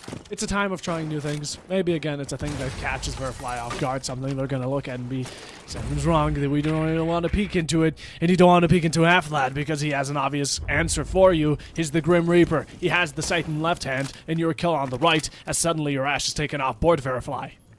Yeah, it's great to take off one of the top frags of the other team right off the board immediately. So a great start once again from Entropy, and this is where they just need to keep the advantage. We do not need to take these fights nowhere close to the site, and it looks like Vigil is going to make the smart decision as Rise decides, yeah, as aggressive as I've been, I don't need to take this fight. So he's going to make his way up red. But this is where, like, just stop looking for the fights, man. Just shift W past this, make your way out of it so you don't give up the man advantage as he's making the smart decision, and just hanging around where they can't find him. But Entropy, minute gone already, they need to start getting themselves in the building and getting this vertical pressure going. Vertical pressure, up from below, down to the bottom. Entropy, you still have a player above you, and it's soon going to turn into 2. They're good with numbers, math is their ideal, and they're ready to count to that second. They're just waiting. It's all going to be due with time. And as for now, the attackers, they can't find themselves a single moment of openings or entries into this top floor, but finally, they start doing it. Reach is there, and now just back on drones for extra details. Look at this though, there's 3 players stacked up on this top floor. It doesn't look like Entropy are planning on giving this top floor up anytime soon, as they've got a shield in there as well, if you remember correctly. But look at this, Yugo Kitty's found his way to lurk into the site. We'll have to see if he can find any success, as we're still going to clear out this utility on this top floor. Oh, it's closing in the final minute, 60 seconds remain here of Virifly, and there needs to be a move. You can hold verticals as much as you want, but if you don't progress, what is there to it? You find yourself to be struck down by the SMG, rather TCSG for the finish. You do exchange it for 1, but you're still 1 behind, and even though with C4's backing you off, there's an extra bit of second that you need to waste, and right now Entropy are doing their job good. They are working that gun, utility, and operators down to the bone, but the nuke comes out. That's going to be down onto the Vigil, even if it was expected in the end. It wasn't precedented planted the ram, trying to find extra push. But in the meanwhile, where is that upfront lead? Virifly, you walk into the guns again and again and again. A double for Afla, and the last one is going to be Nook right into Train, trying to hold white, but no one's peeking. You know they're playing a safe game because they need to. My mistake. Hugo, he still punishes you for it, although it's a deep price to pay. Don't let it happen like this. It's the final fight, but there's simply no time. You need to get the diffuser and back on site. I don't think it's going to be allowed within this time frame, and sadly not, as even with the fight, Entropy keep it safe.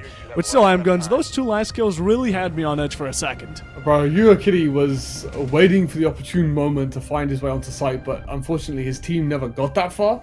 I think the idea was when we've got the top floor and we go for the plant, that's when Yuakitty was going to spring into action. But unfortunately, before he had the chance to do that, as you're about to watch, Entropy did a great job of holding onto this top floor. The cover was there on the Cade as well. As Cade didn't even get picked here, the Goya managed to save his teammate from those white stairs. So Entropy, as I said, round by round, are clawing their way back into this game. And Virifly, they just don't seem to be able to get it over the line. Like, when they actually look to fight Entropy, they're still fighting Entropy on their terms, not their own terms. They don't seem to have that missing piece to be able to convert the round in their favor. As these were some lovely shots by Yuakitty, but at the end of the day, they are just entry frags, padding the exit frags, padding the stat sheet. As Entropy, they get to go back to the two strongest bomb sites, Puffo, and you never know, this is what they could need to send us to OT.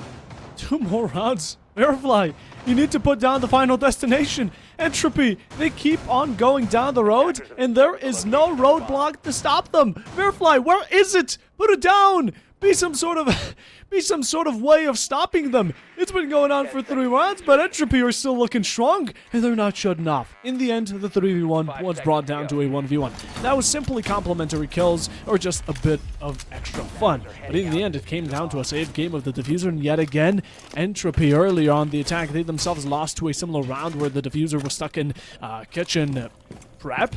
Yes, I believe. Kitchen service, whatever you want to call it. And, well, it's 6-4. Earlier. We're leaving the red wall soft, which is very interesting. You've got to remember, Virifly have struggled to attack this top floor, right? We've seen a rush come in from Virifly. We've seen a normal take come in from Virifly. The only thing we haven't seen is a cocktail execute, but judging from the lineup, I don't think we're going to see one. So Virifly, their track record on this top floor has not been great. So we'll have to see what they can cook up for us on this top floor, as they've just looked a little lost the last time they were attacking this bomb site. So we'll have to wait and see if they can make any of those necessary adaptations to actually get this round in their favor and close out the series. I've been loving how both of these teams bring out every single player, every single character. There's no one-trick pony, right? They go about it every single different way, and there's unlimited possibilities, and they make sure that that stays that way. But who's going to be the one hammering the nail first? Well, Virifly have had many choices and many chances. They haven't taken a single one, and they keep on walking into this verticality setup. It's right in front of you. There's no communication between these teammates, and it's all bland. No chemistry, no nothing. Right now, you get your striker taken out, and it's looking like a second one, and Apple just keeps on swigging. This is great aggression, but finally, that's the cutoff that we love to see from Sassy. Taking out one, a good retrade, but I would have loved for it to not even happen in the first place.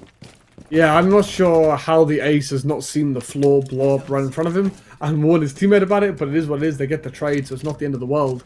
And this piano control should set them up really well for the rest of the round. But this, again, as we spoke about earlier, Puffer Bob, is this Mexican standoff. Like, how do you solve this problem? We now need to actually walk in and get the kit down. We've got the Grim Bees as well as a couple of flashbangs to actually push these defenders back. But the more this clock ticks down, the more they start to pop these Goyos, that's where it's going to start looking really tough for the side of Virifly to get that kit down. Beginning to turn a bit dire. There's the breach, and you said it. A good setup from Piano, but no major points, as of course Entropy aren't playing into them. Right now they're just sitting by idly waiting for it all to unfold between them. And well, once it does, they're going to be ready for it. Goyo canister there to stall you out for an extra. In the meanwhile, the Ace Selma's going to be finding an extra alley. There is the peak. It's not shot out. Manages to escape, and you're going to be regretting if that Warden isn't taken out any second. Pings are through, still behind shields, and all bunched up into one. The entirety of Entropy right now compact. And Virifly, they can take away with it. This is their opportunity. We have to be careful of the holes you made, and Merc surely is. He knows his openings, but so does that SMG-12 from Rixie. 15 seconds. Now we need the plan to come about any second as we have it down onto the ace. Entropy still looking strong, crouching below bar, and all of a sudden you have no clue as he's right beneath your nose. Entropy 6-5, one more round, and M-Guns, we're gonna have one of the most unbelievable equalizations one could have thought of.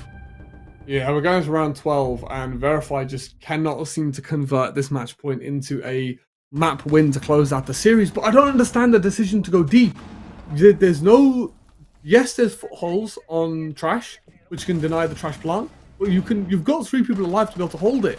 As you saw, maybe it's the benefit that we have as the casters with the overlay, that everybody's been forced all the way to top white. They did really, really well to get the cocktail wall open, which generally is the main issue that denies you from walking into the site. I think now that you've got that wall open, you've cleared that player out, all you have to do is stop them crossing back to C3, and you can get that kit down on default plan. There's only one C4 left on the side of Entropy, but because they got everything open, those players were all forced back to that stacks area. So in my opinion, a little bit of a misjudgment coming in from the side of Virifly as they go deep and have been picked off in the process. They should have stayed towards shops, towards that heaven area to cover that diffuser going down. But as that time ticked away, I think they didn't have the time to figure out exactly where people need to be holding and how to get the kit down. So they just had to go for it in the end, and it's not worked out for them. And as I said, Entropy are going to be feeling themselves to save the series right now. They've got 4 rounds back to back, looking to make it 5 to send us into overtime. And this is where Virifly are going to be thinking, look, we need to lock in right here, right now. Otherwise, this is going to be looking like a really desperate... It's not desperate, but as they map up, but like they're not going to be wanting to go to OT. They're going to be looking to close the series out right here, right now. But it's going to be in the back of their minds that, like, guys, we need to lock in here. Oh, Rise. He's feeling decisive. He feels like he can get out with it. Virifly know he's on this window, and he's waiting for a prompt.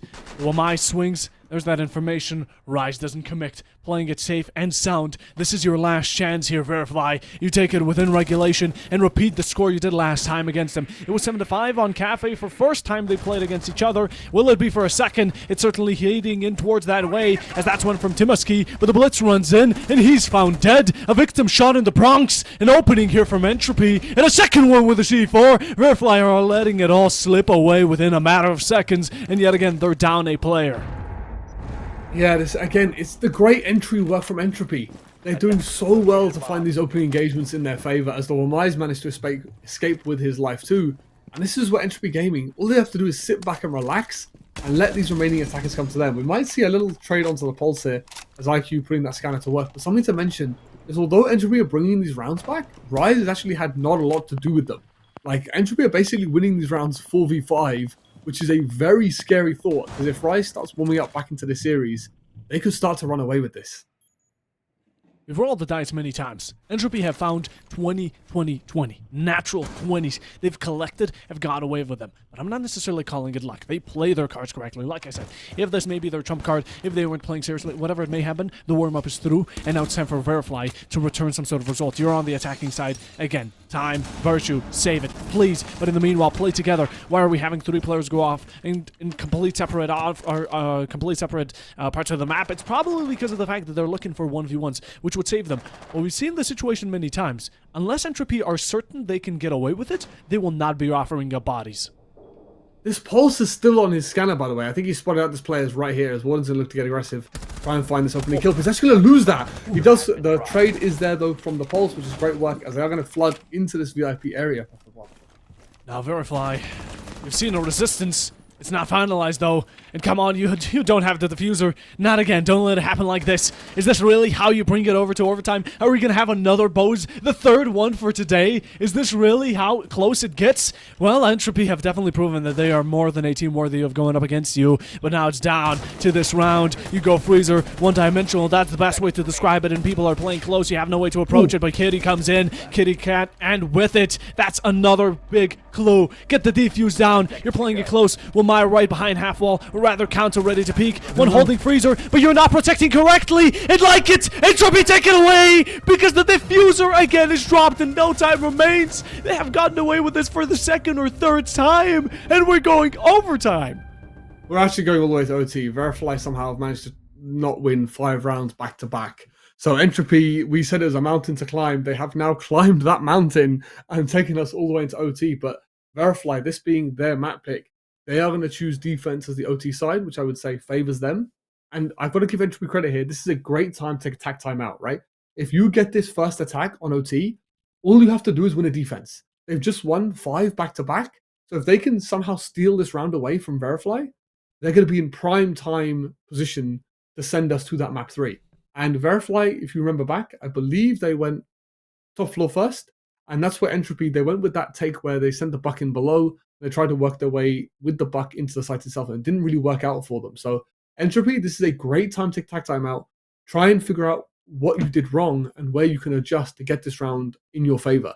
Because I'm telling you right now, if Entropy take this round, they're going to be on cloud 9 going into their defense. And they know, especially if they've just won 5 defenses back to back, that we're probably going to win the series, win the map and take us to a map 3 in the series if we can win this first attack right here, right now. What's even more interesting than last map, it's Chalet. It's a map that both of these teams, I think, know better than the back of their own hand, right? Every Siege comp team does. And while Cafe, maybe Entropy are looking for a bit of revenge. A bit of resistance earlier, or rather, some time ago.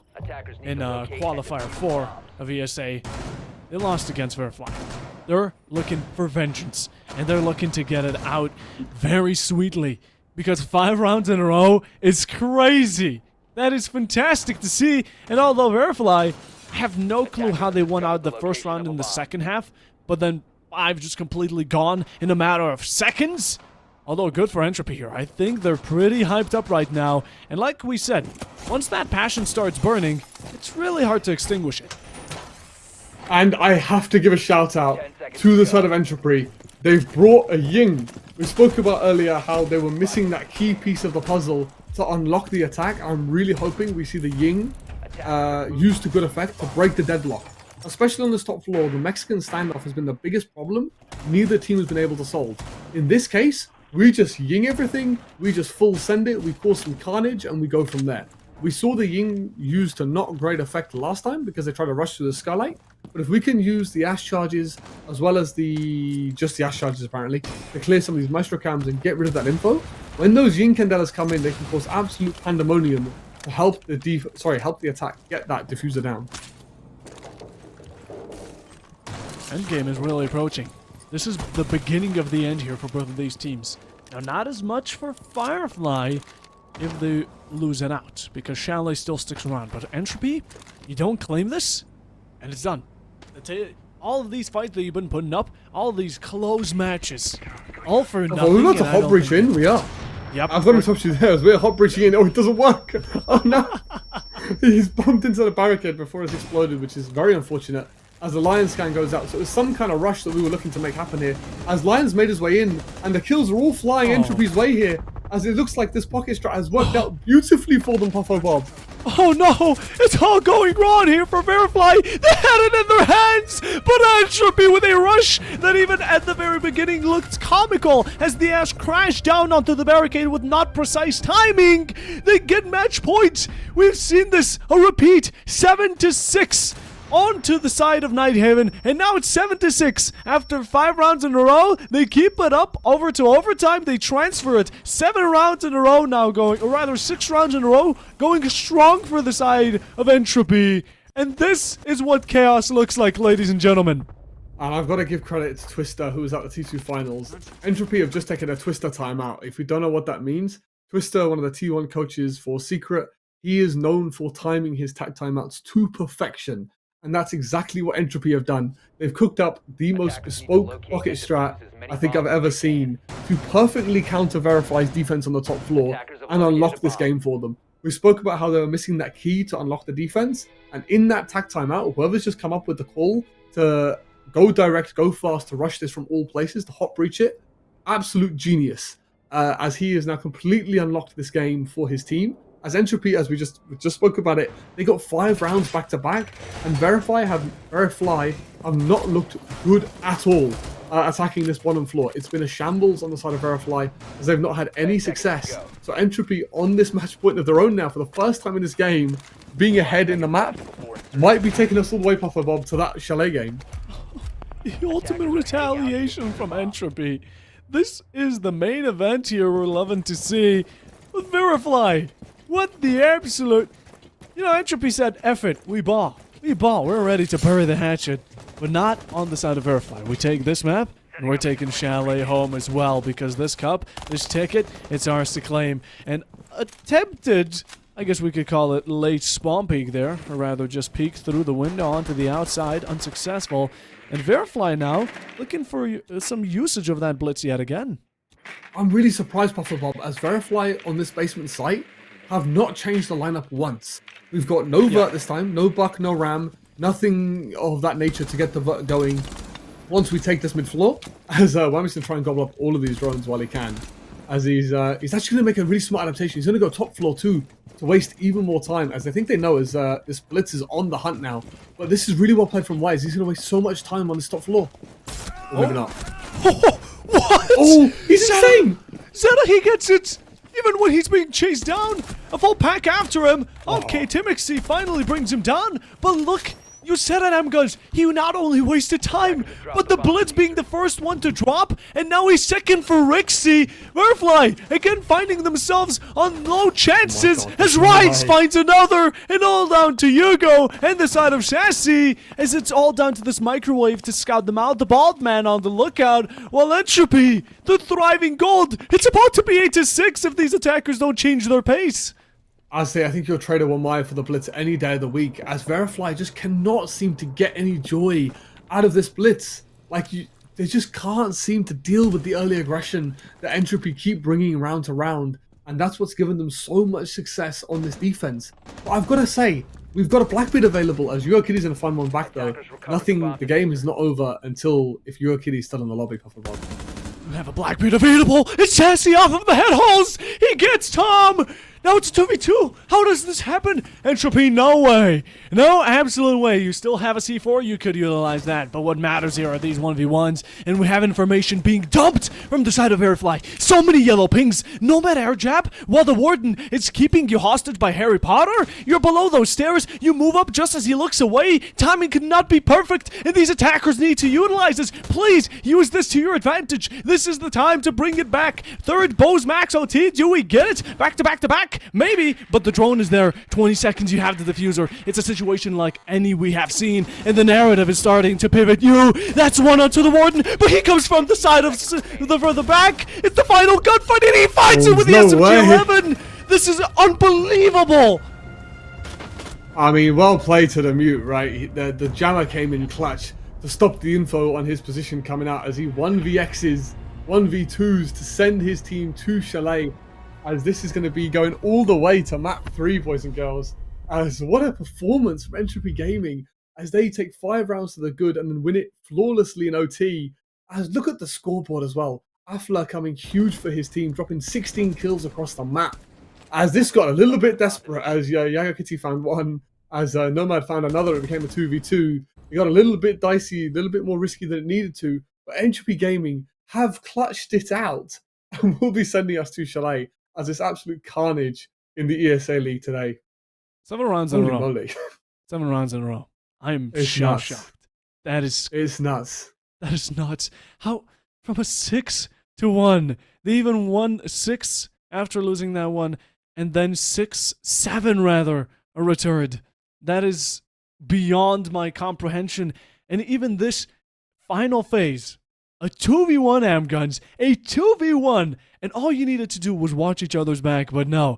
One player decides to switch off position from the other, they distance. The main part of teamwork is to try and stick together, be aligned like the stars in the skies right now, shining bright for the side of Entropy. But no, we have it none, as of course this is going to be the decider, the longest one we've had yet. We had Bose Max OT back-to-back, we had this match going to beyond what we could have expected it. And now it's time to see who's going to be crowned king. But up until that match happens, we're going to be taking a little break and be back with you in just a second.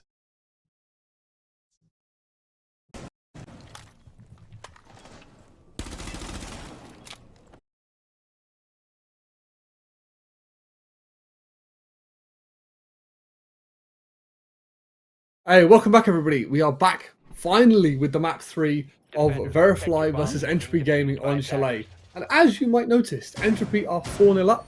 That is because Virifly took forever to get into the game, And as the rules state, that means you start forfeiting rounds for however long you are late. So Entropy Gaming are going to have a 4-0 lead going into this final map.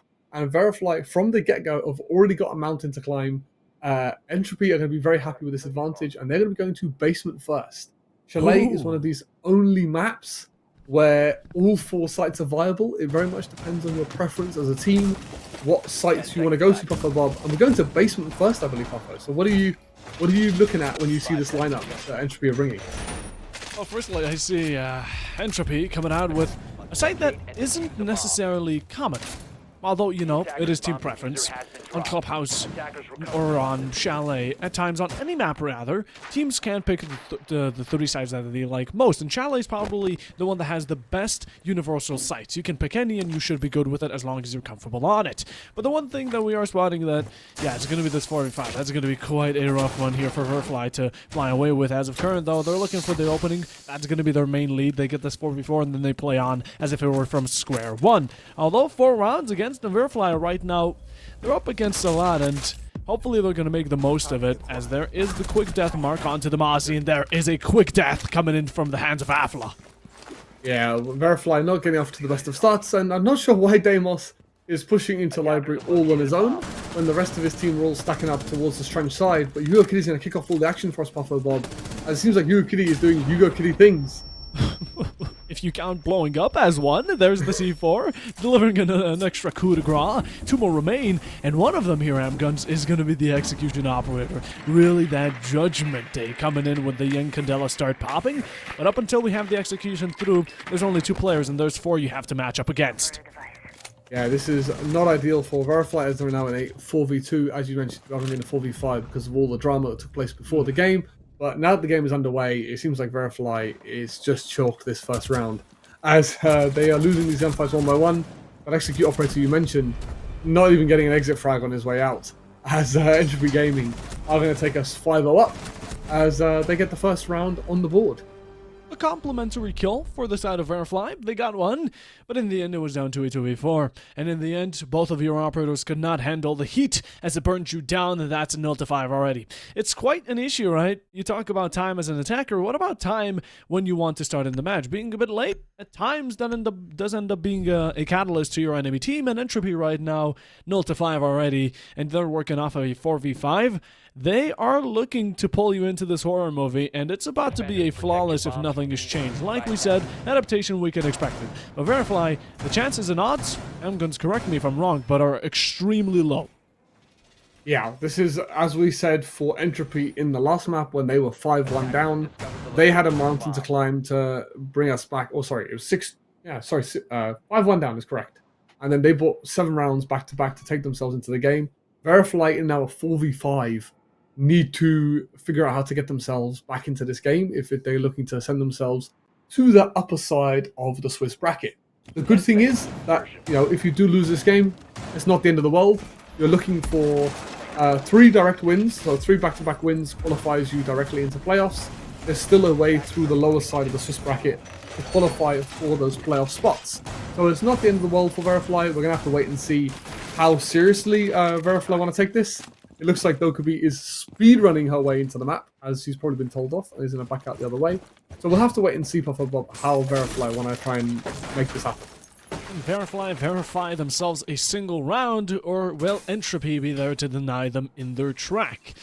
Well, the score definitely isn't looking good, but let's point a bit less of that and look towards this strategy that we're looking, because one of the operators that right now is being picked by Entropy is going to be the Mira. This is a death sentence, let me tell you, and in the meanwhile, the Demo's coming out from below, trying to find himself a bit of utilization wastage, and Entropy right now, I mean, they're taking top floor, verticality here at Bay, and in the meanwhile, Yugo getting down by a Frost, extra blood, extra drops, and no, it's not looking good for Virifly here. Yeah, the Pogmat came in clutch as well as Yugo Kitty is going to have that sprint debuff for the rest of the game, as Entropy are seemingly wiping the floor with this Virifly Wasta, but they're going to get 2 back, and this 2v3 is now winnable, as they seem to have the site control, as the Entropy Gaming players have sort of migrated the site. So we'll see if Twitch wants to potentially get the kit down, but no, Afla on the vertical is going to shut that down, as it all seems to be falling apart for the side of Virifly. not really showing the best of morale for the team. Neither are they showing that they can stick through till the very end. And this is the final round, I believe we'll get. It's going to be 0-6. It's a 1v3. All players have left. And, I mean, that's about as far as it gets. And, well, I mean, this is about it.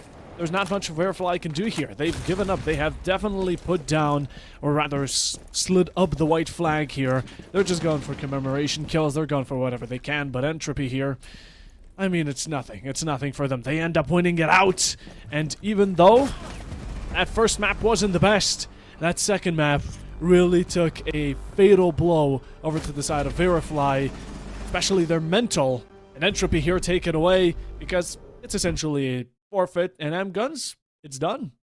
It's a real shame, man. Yeah. Like, we had such a good series. They like Entropy worked so hard to take it all the way to map 3, and then I think they just got into the heads of Virifly Gaming. Like, I can't think of any other reason why we're in this situation, but you've got to give all credit to the side of Entropy Gaming, right? They didn't have a great map 1. They came back stronger, had an amazing defensive half on Cafe, and to send themselves into map 3 and now come away with the win is amazing news for them. It's just a shame, that Virifly just couldn't get themselves together after, I'm sad to say, after a brutal Cafe game. They worked so hard to get to a 6-1, 6-2 split. But Entropy just digging deeper, having more passion to send themselves to map 3. So we'll take a look at the bracket, and then we'll see what's going on as a result of this game, Puffer Bob. Yeah, I mean, we have it. Entropy take it away. Next match they're going to be going up is going to be LDL. LDL is quite one to be very terrified of, again. But Entropy, they've proven to us that they can come back when it's needed. And again, it's a shame, right? M-Guns, that's one thing that I really want to point out. It's the fact that we saw such a close match. The first one went to Bo's max OTs. Then we saw the second one with an amazing comeback. And credit where it's due, Entropy absolutely blew us away. Sadly, the third one was a freebie. But like we can see it, these are the brackets now formed. This was the final day of Swiss. And it was the final time. Round 1 is now we go into double elimination, and it's about to get hectic the further we continue down the line. Yeah, this is good stuff. So for people who might be looking at this and wondering what the hell am I looking at, the way this works is you play teams with a similar record to you. So all of the teams that lost in the first round or the stage 1 of this Swiss stage, they will all be playing against each other. All of the teams that won will be playing each other. And then when we see the second round play, all the teams that have won twice, they will play each other to play for a spot in the playoffs. And it's the same on the losers side. Teams that now have a record of 1-1, as you can see on the graphic, they will play each other. And those green spots are where they're looking to make their way into. Those green spots are the playoff spots that will secure them into stage 2. So as you can see, unfortunately, Virifly are not going to be in the greatest of situations. But Puffer Bob, tell us all about what the games we've got coming next week. Well, let's take a look at them. It's going to be the next one following. MVG, more commonly known as Molotov Gang, the full name, facing off against Team Sync. Last time, Molotov Gang, we saw them the first match of the Swift format. M-Guns, let me tell you, it was a 7-0, 7-0, so 14-0. They took it away against Team 27, and well, now they're going to have themselves a bit of a tougher match. Team Sing going up against them. You see it on your time. 1930 CT, March 10th. We don't do casts on Friday, so of course you yourself and I, maybe even M-Guns, we can enjoy our Friday tomorrow for ourselves, but once that Monday comes around, you better be ready for it. Yeah, main thing is we will be taking a break for next week because the new season's coming out, which is really cool. So I'm really excited to see what's coming out in the new season and how it also impacts the meta, right? I believe the way ESA runs things is most things happening in the new season are available to use. So it'll be very interesting to see. There'll be a very small adjustment period when new season comes out. People will see like, oh, what's good, what's bad, and then hopefully we'll see what comes into the league. So thank you very much for watching, guys. It's been a pleasure with you as well, Puffer Bob. Hopefully we'll be casting again soon. Thank you all for watching. Thank you to the production crew, as well as all of you watching and the players. So thank you very much for joining us this evening. And hopefully we'll see you in a couple of weeks.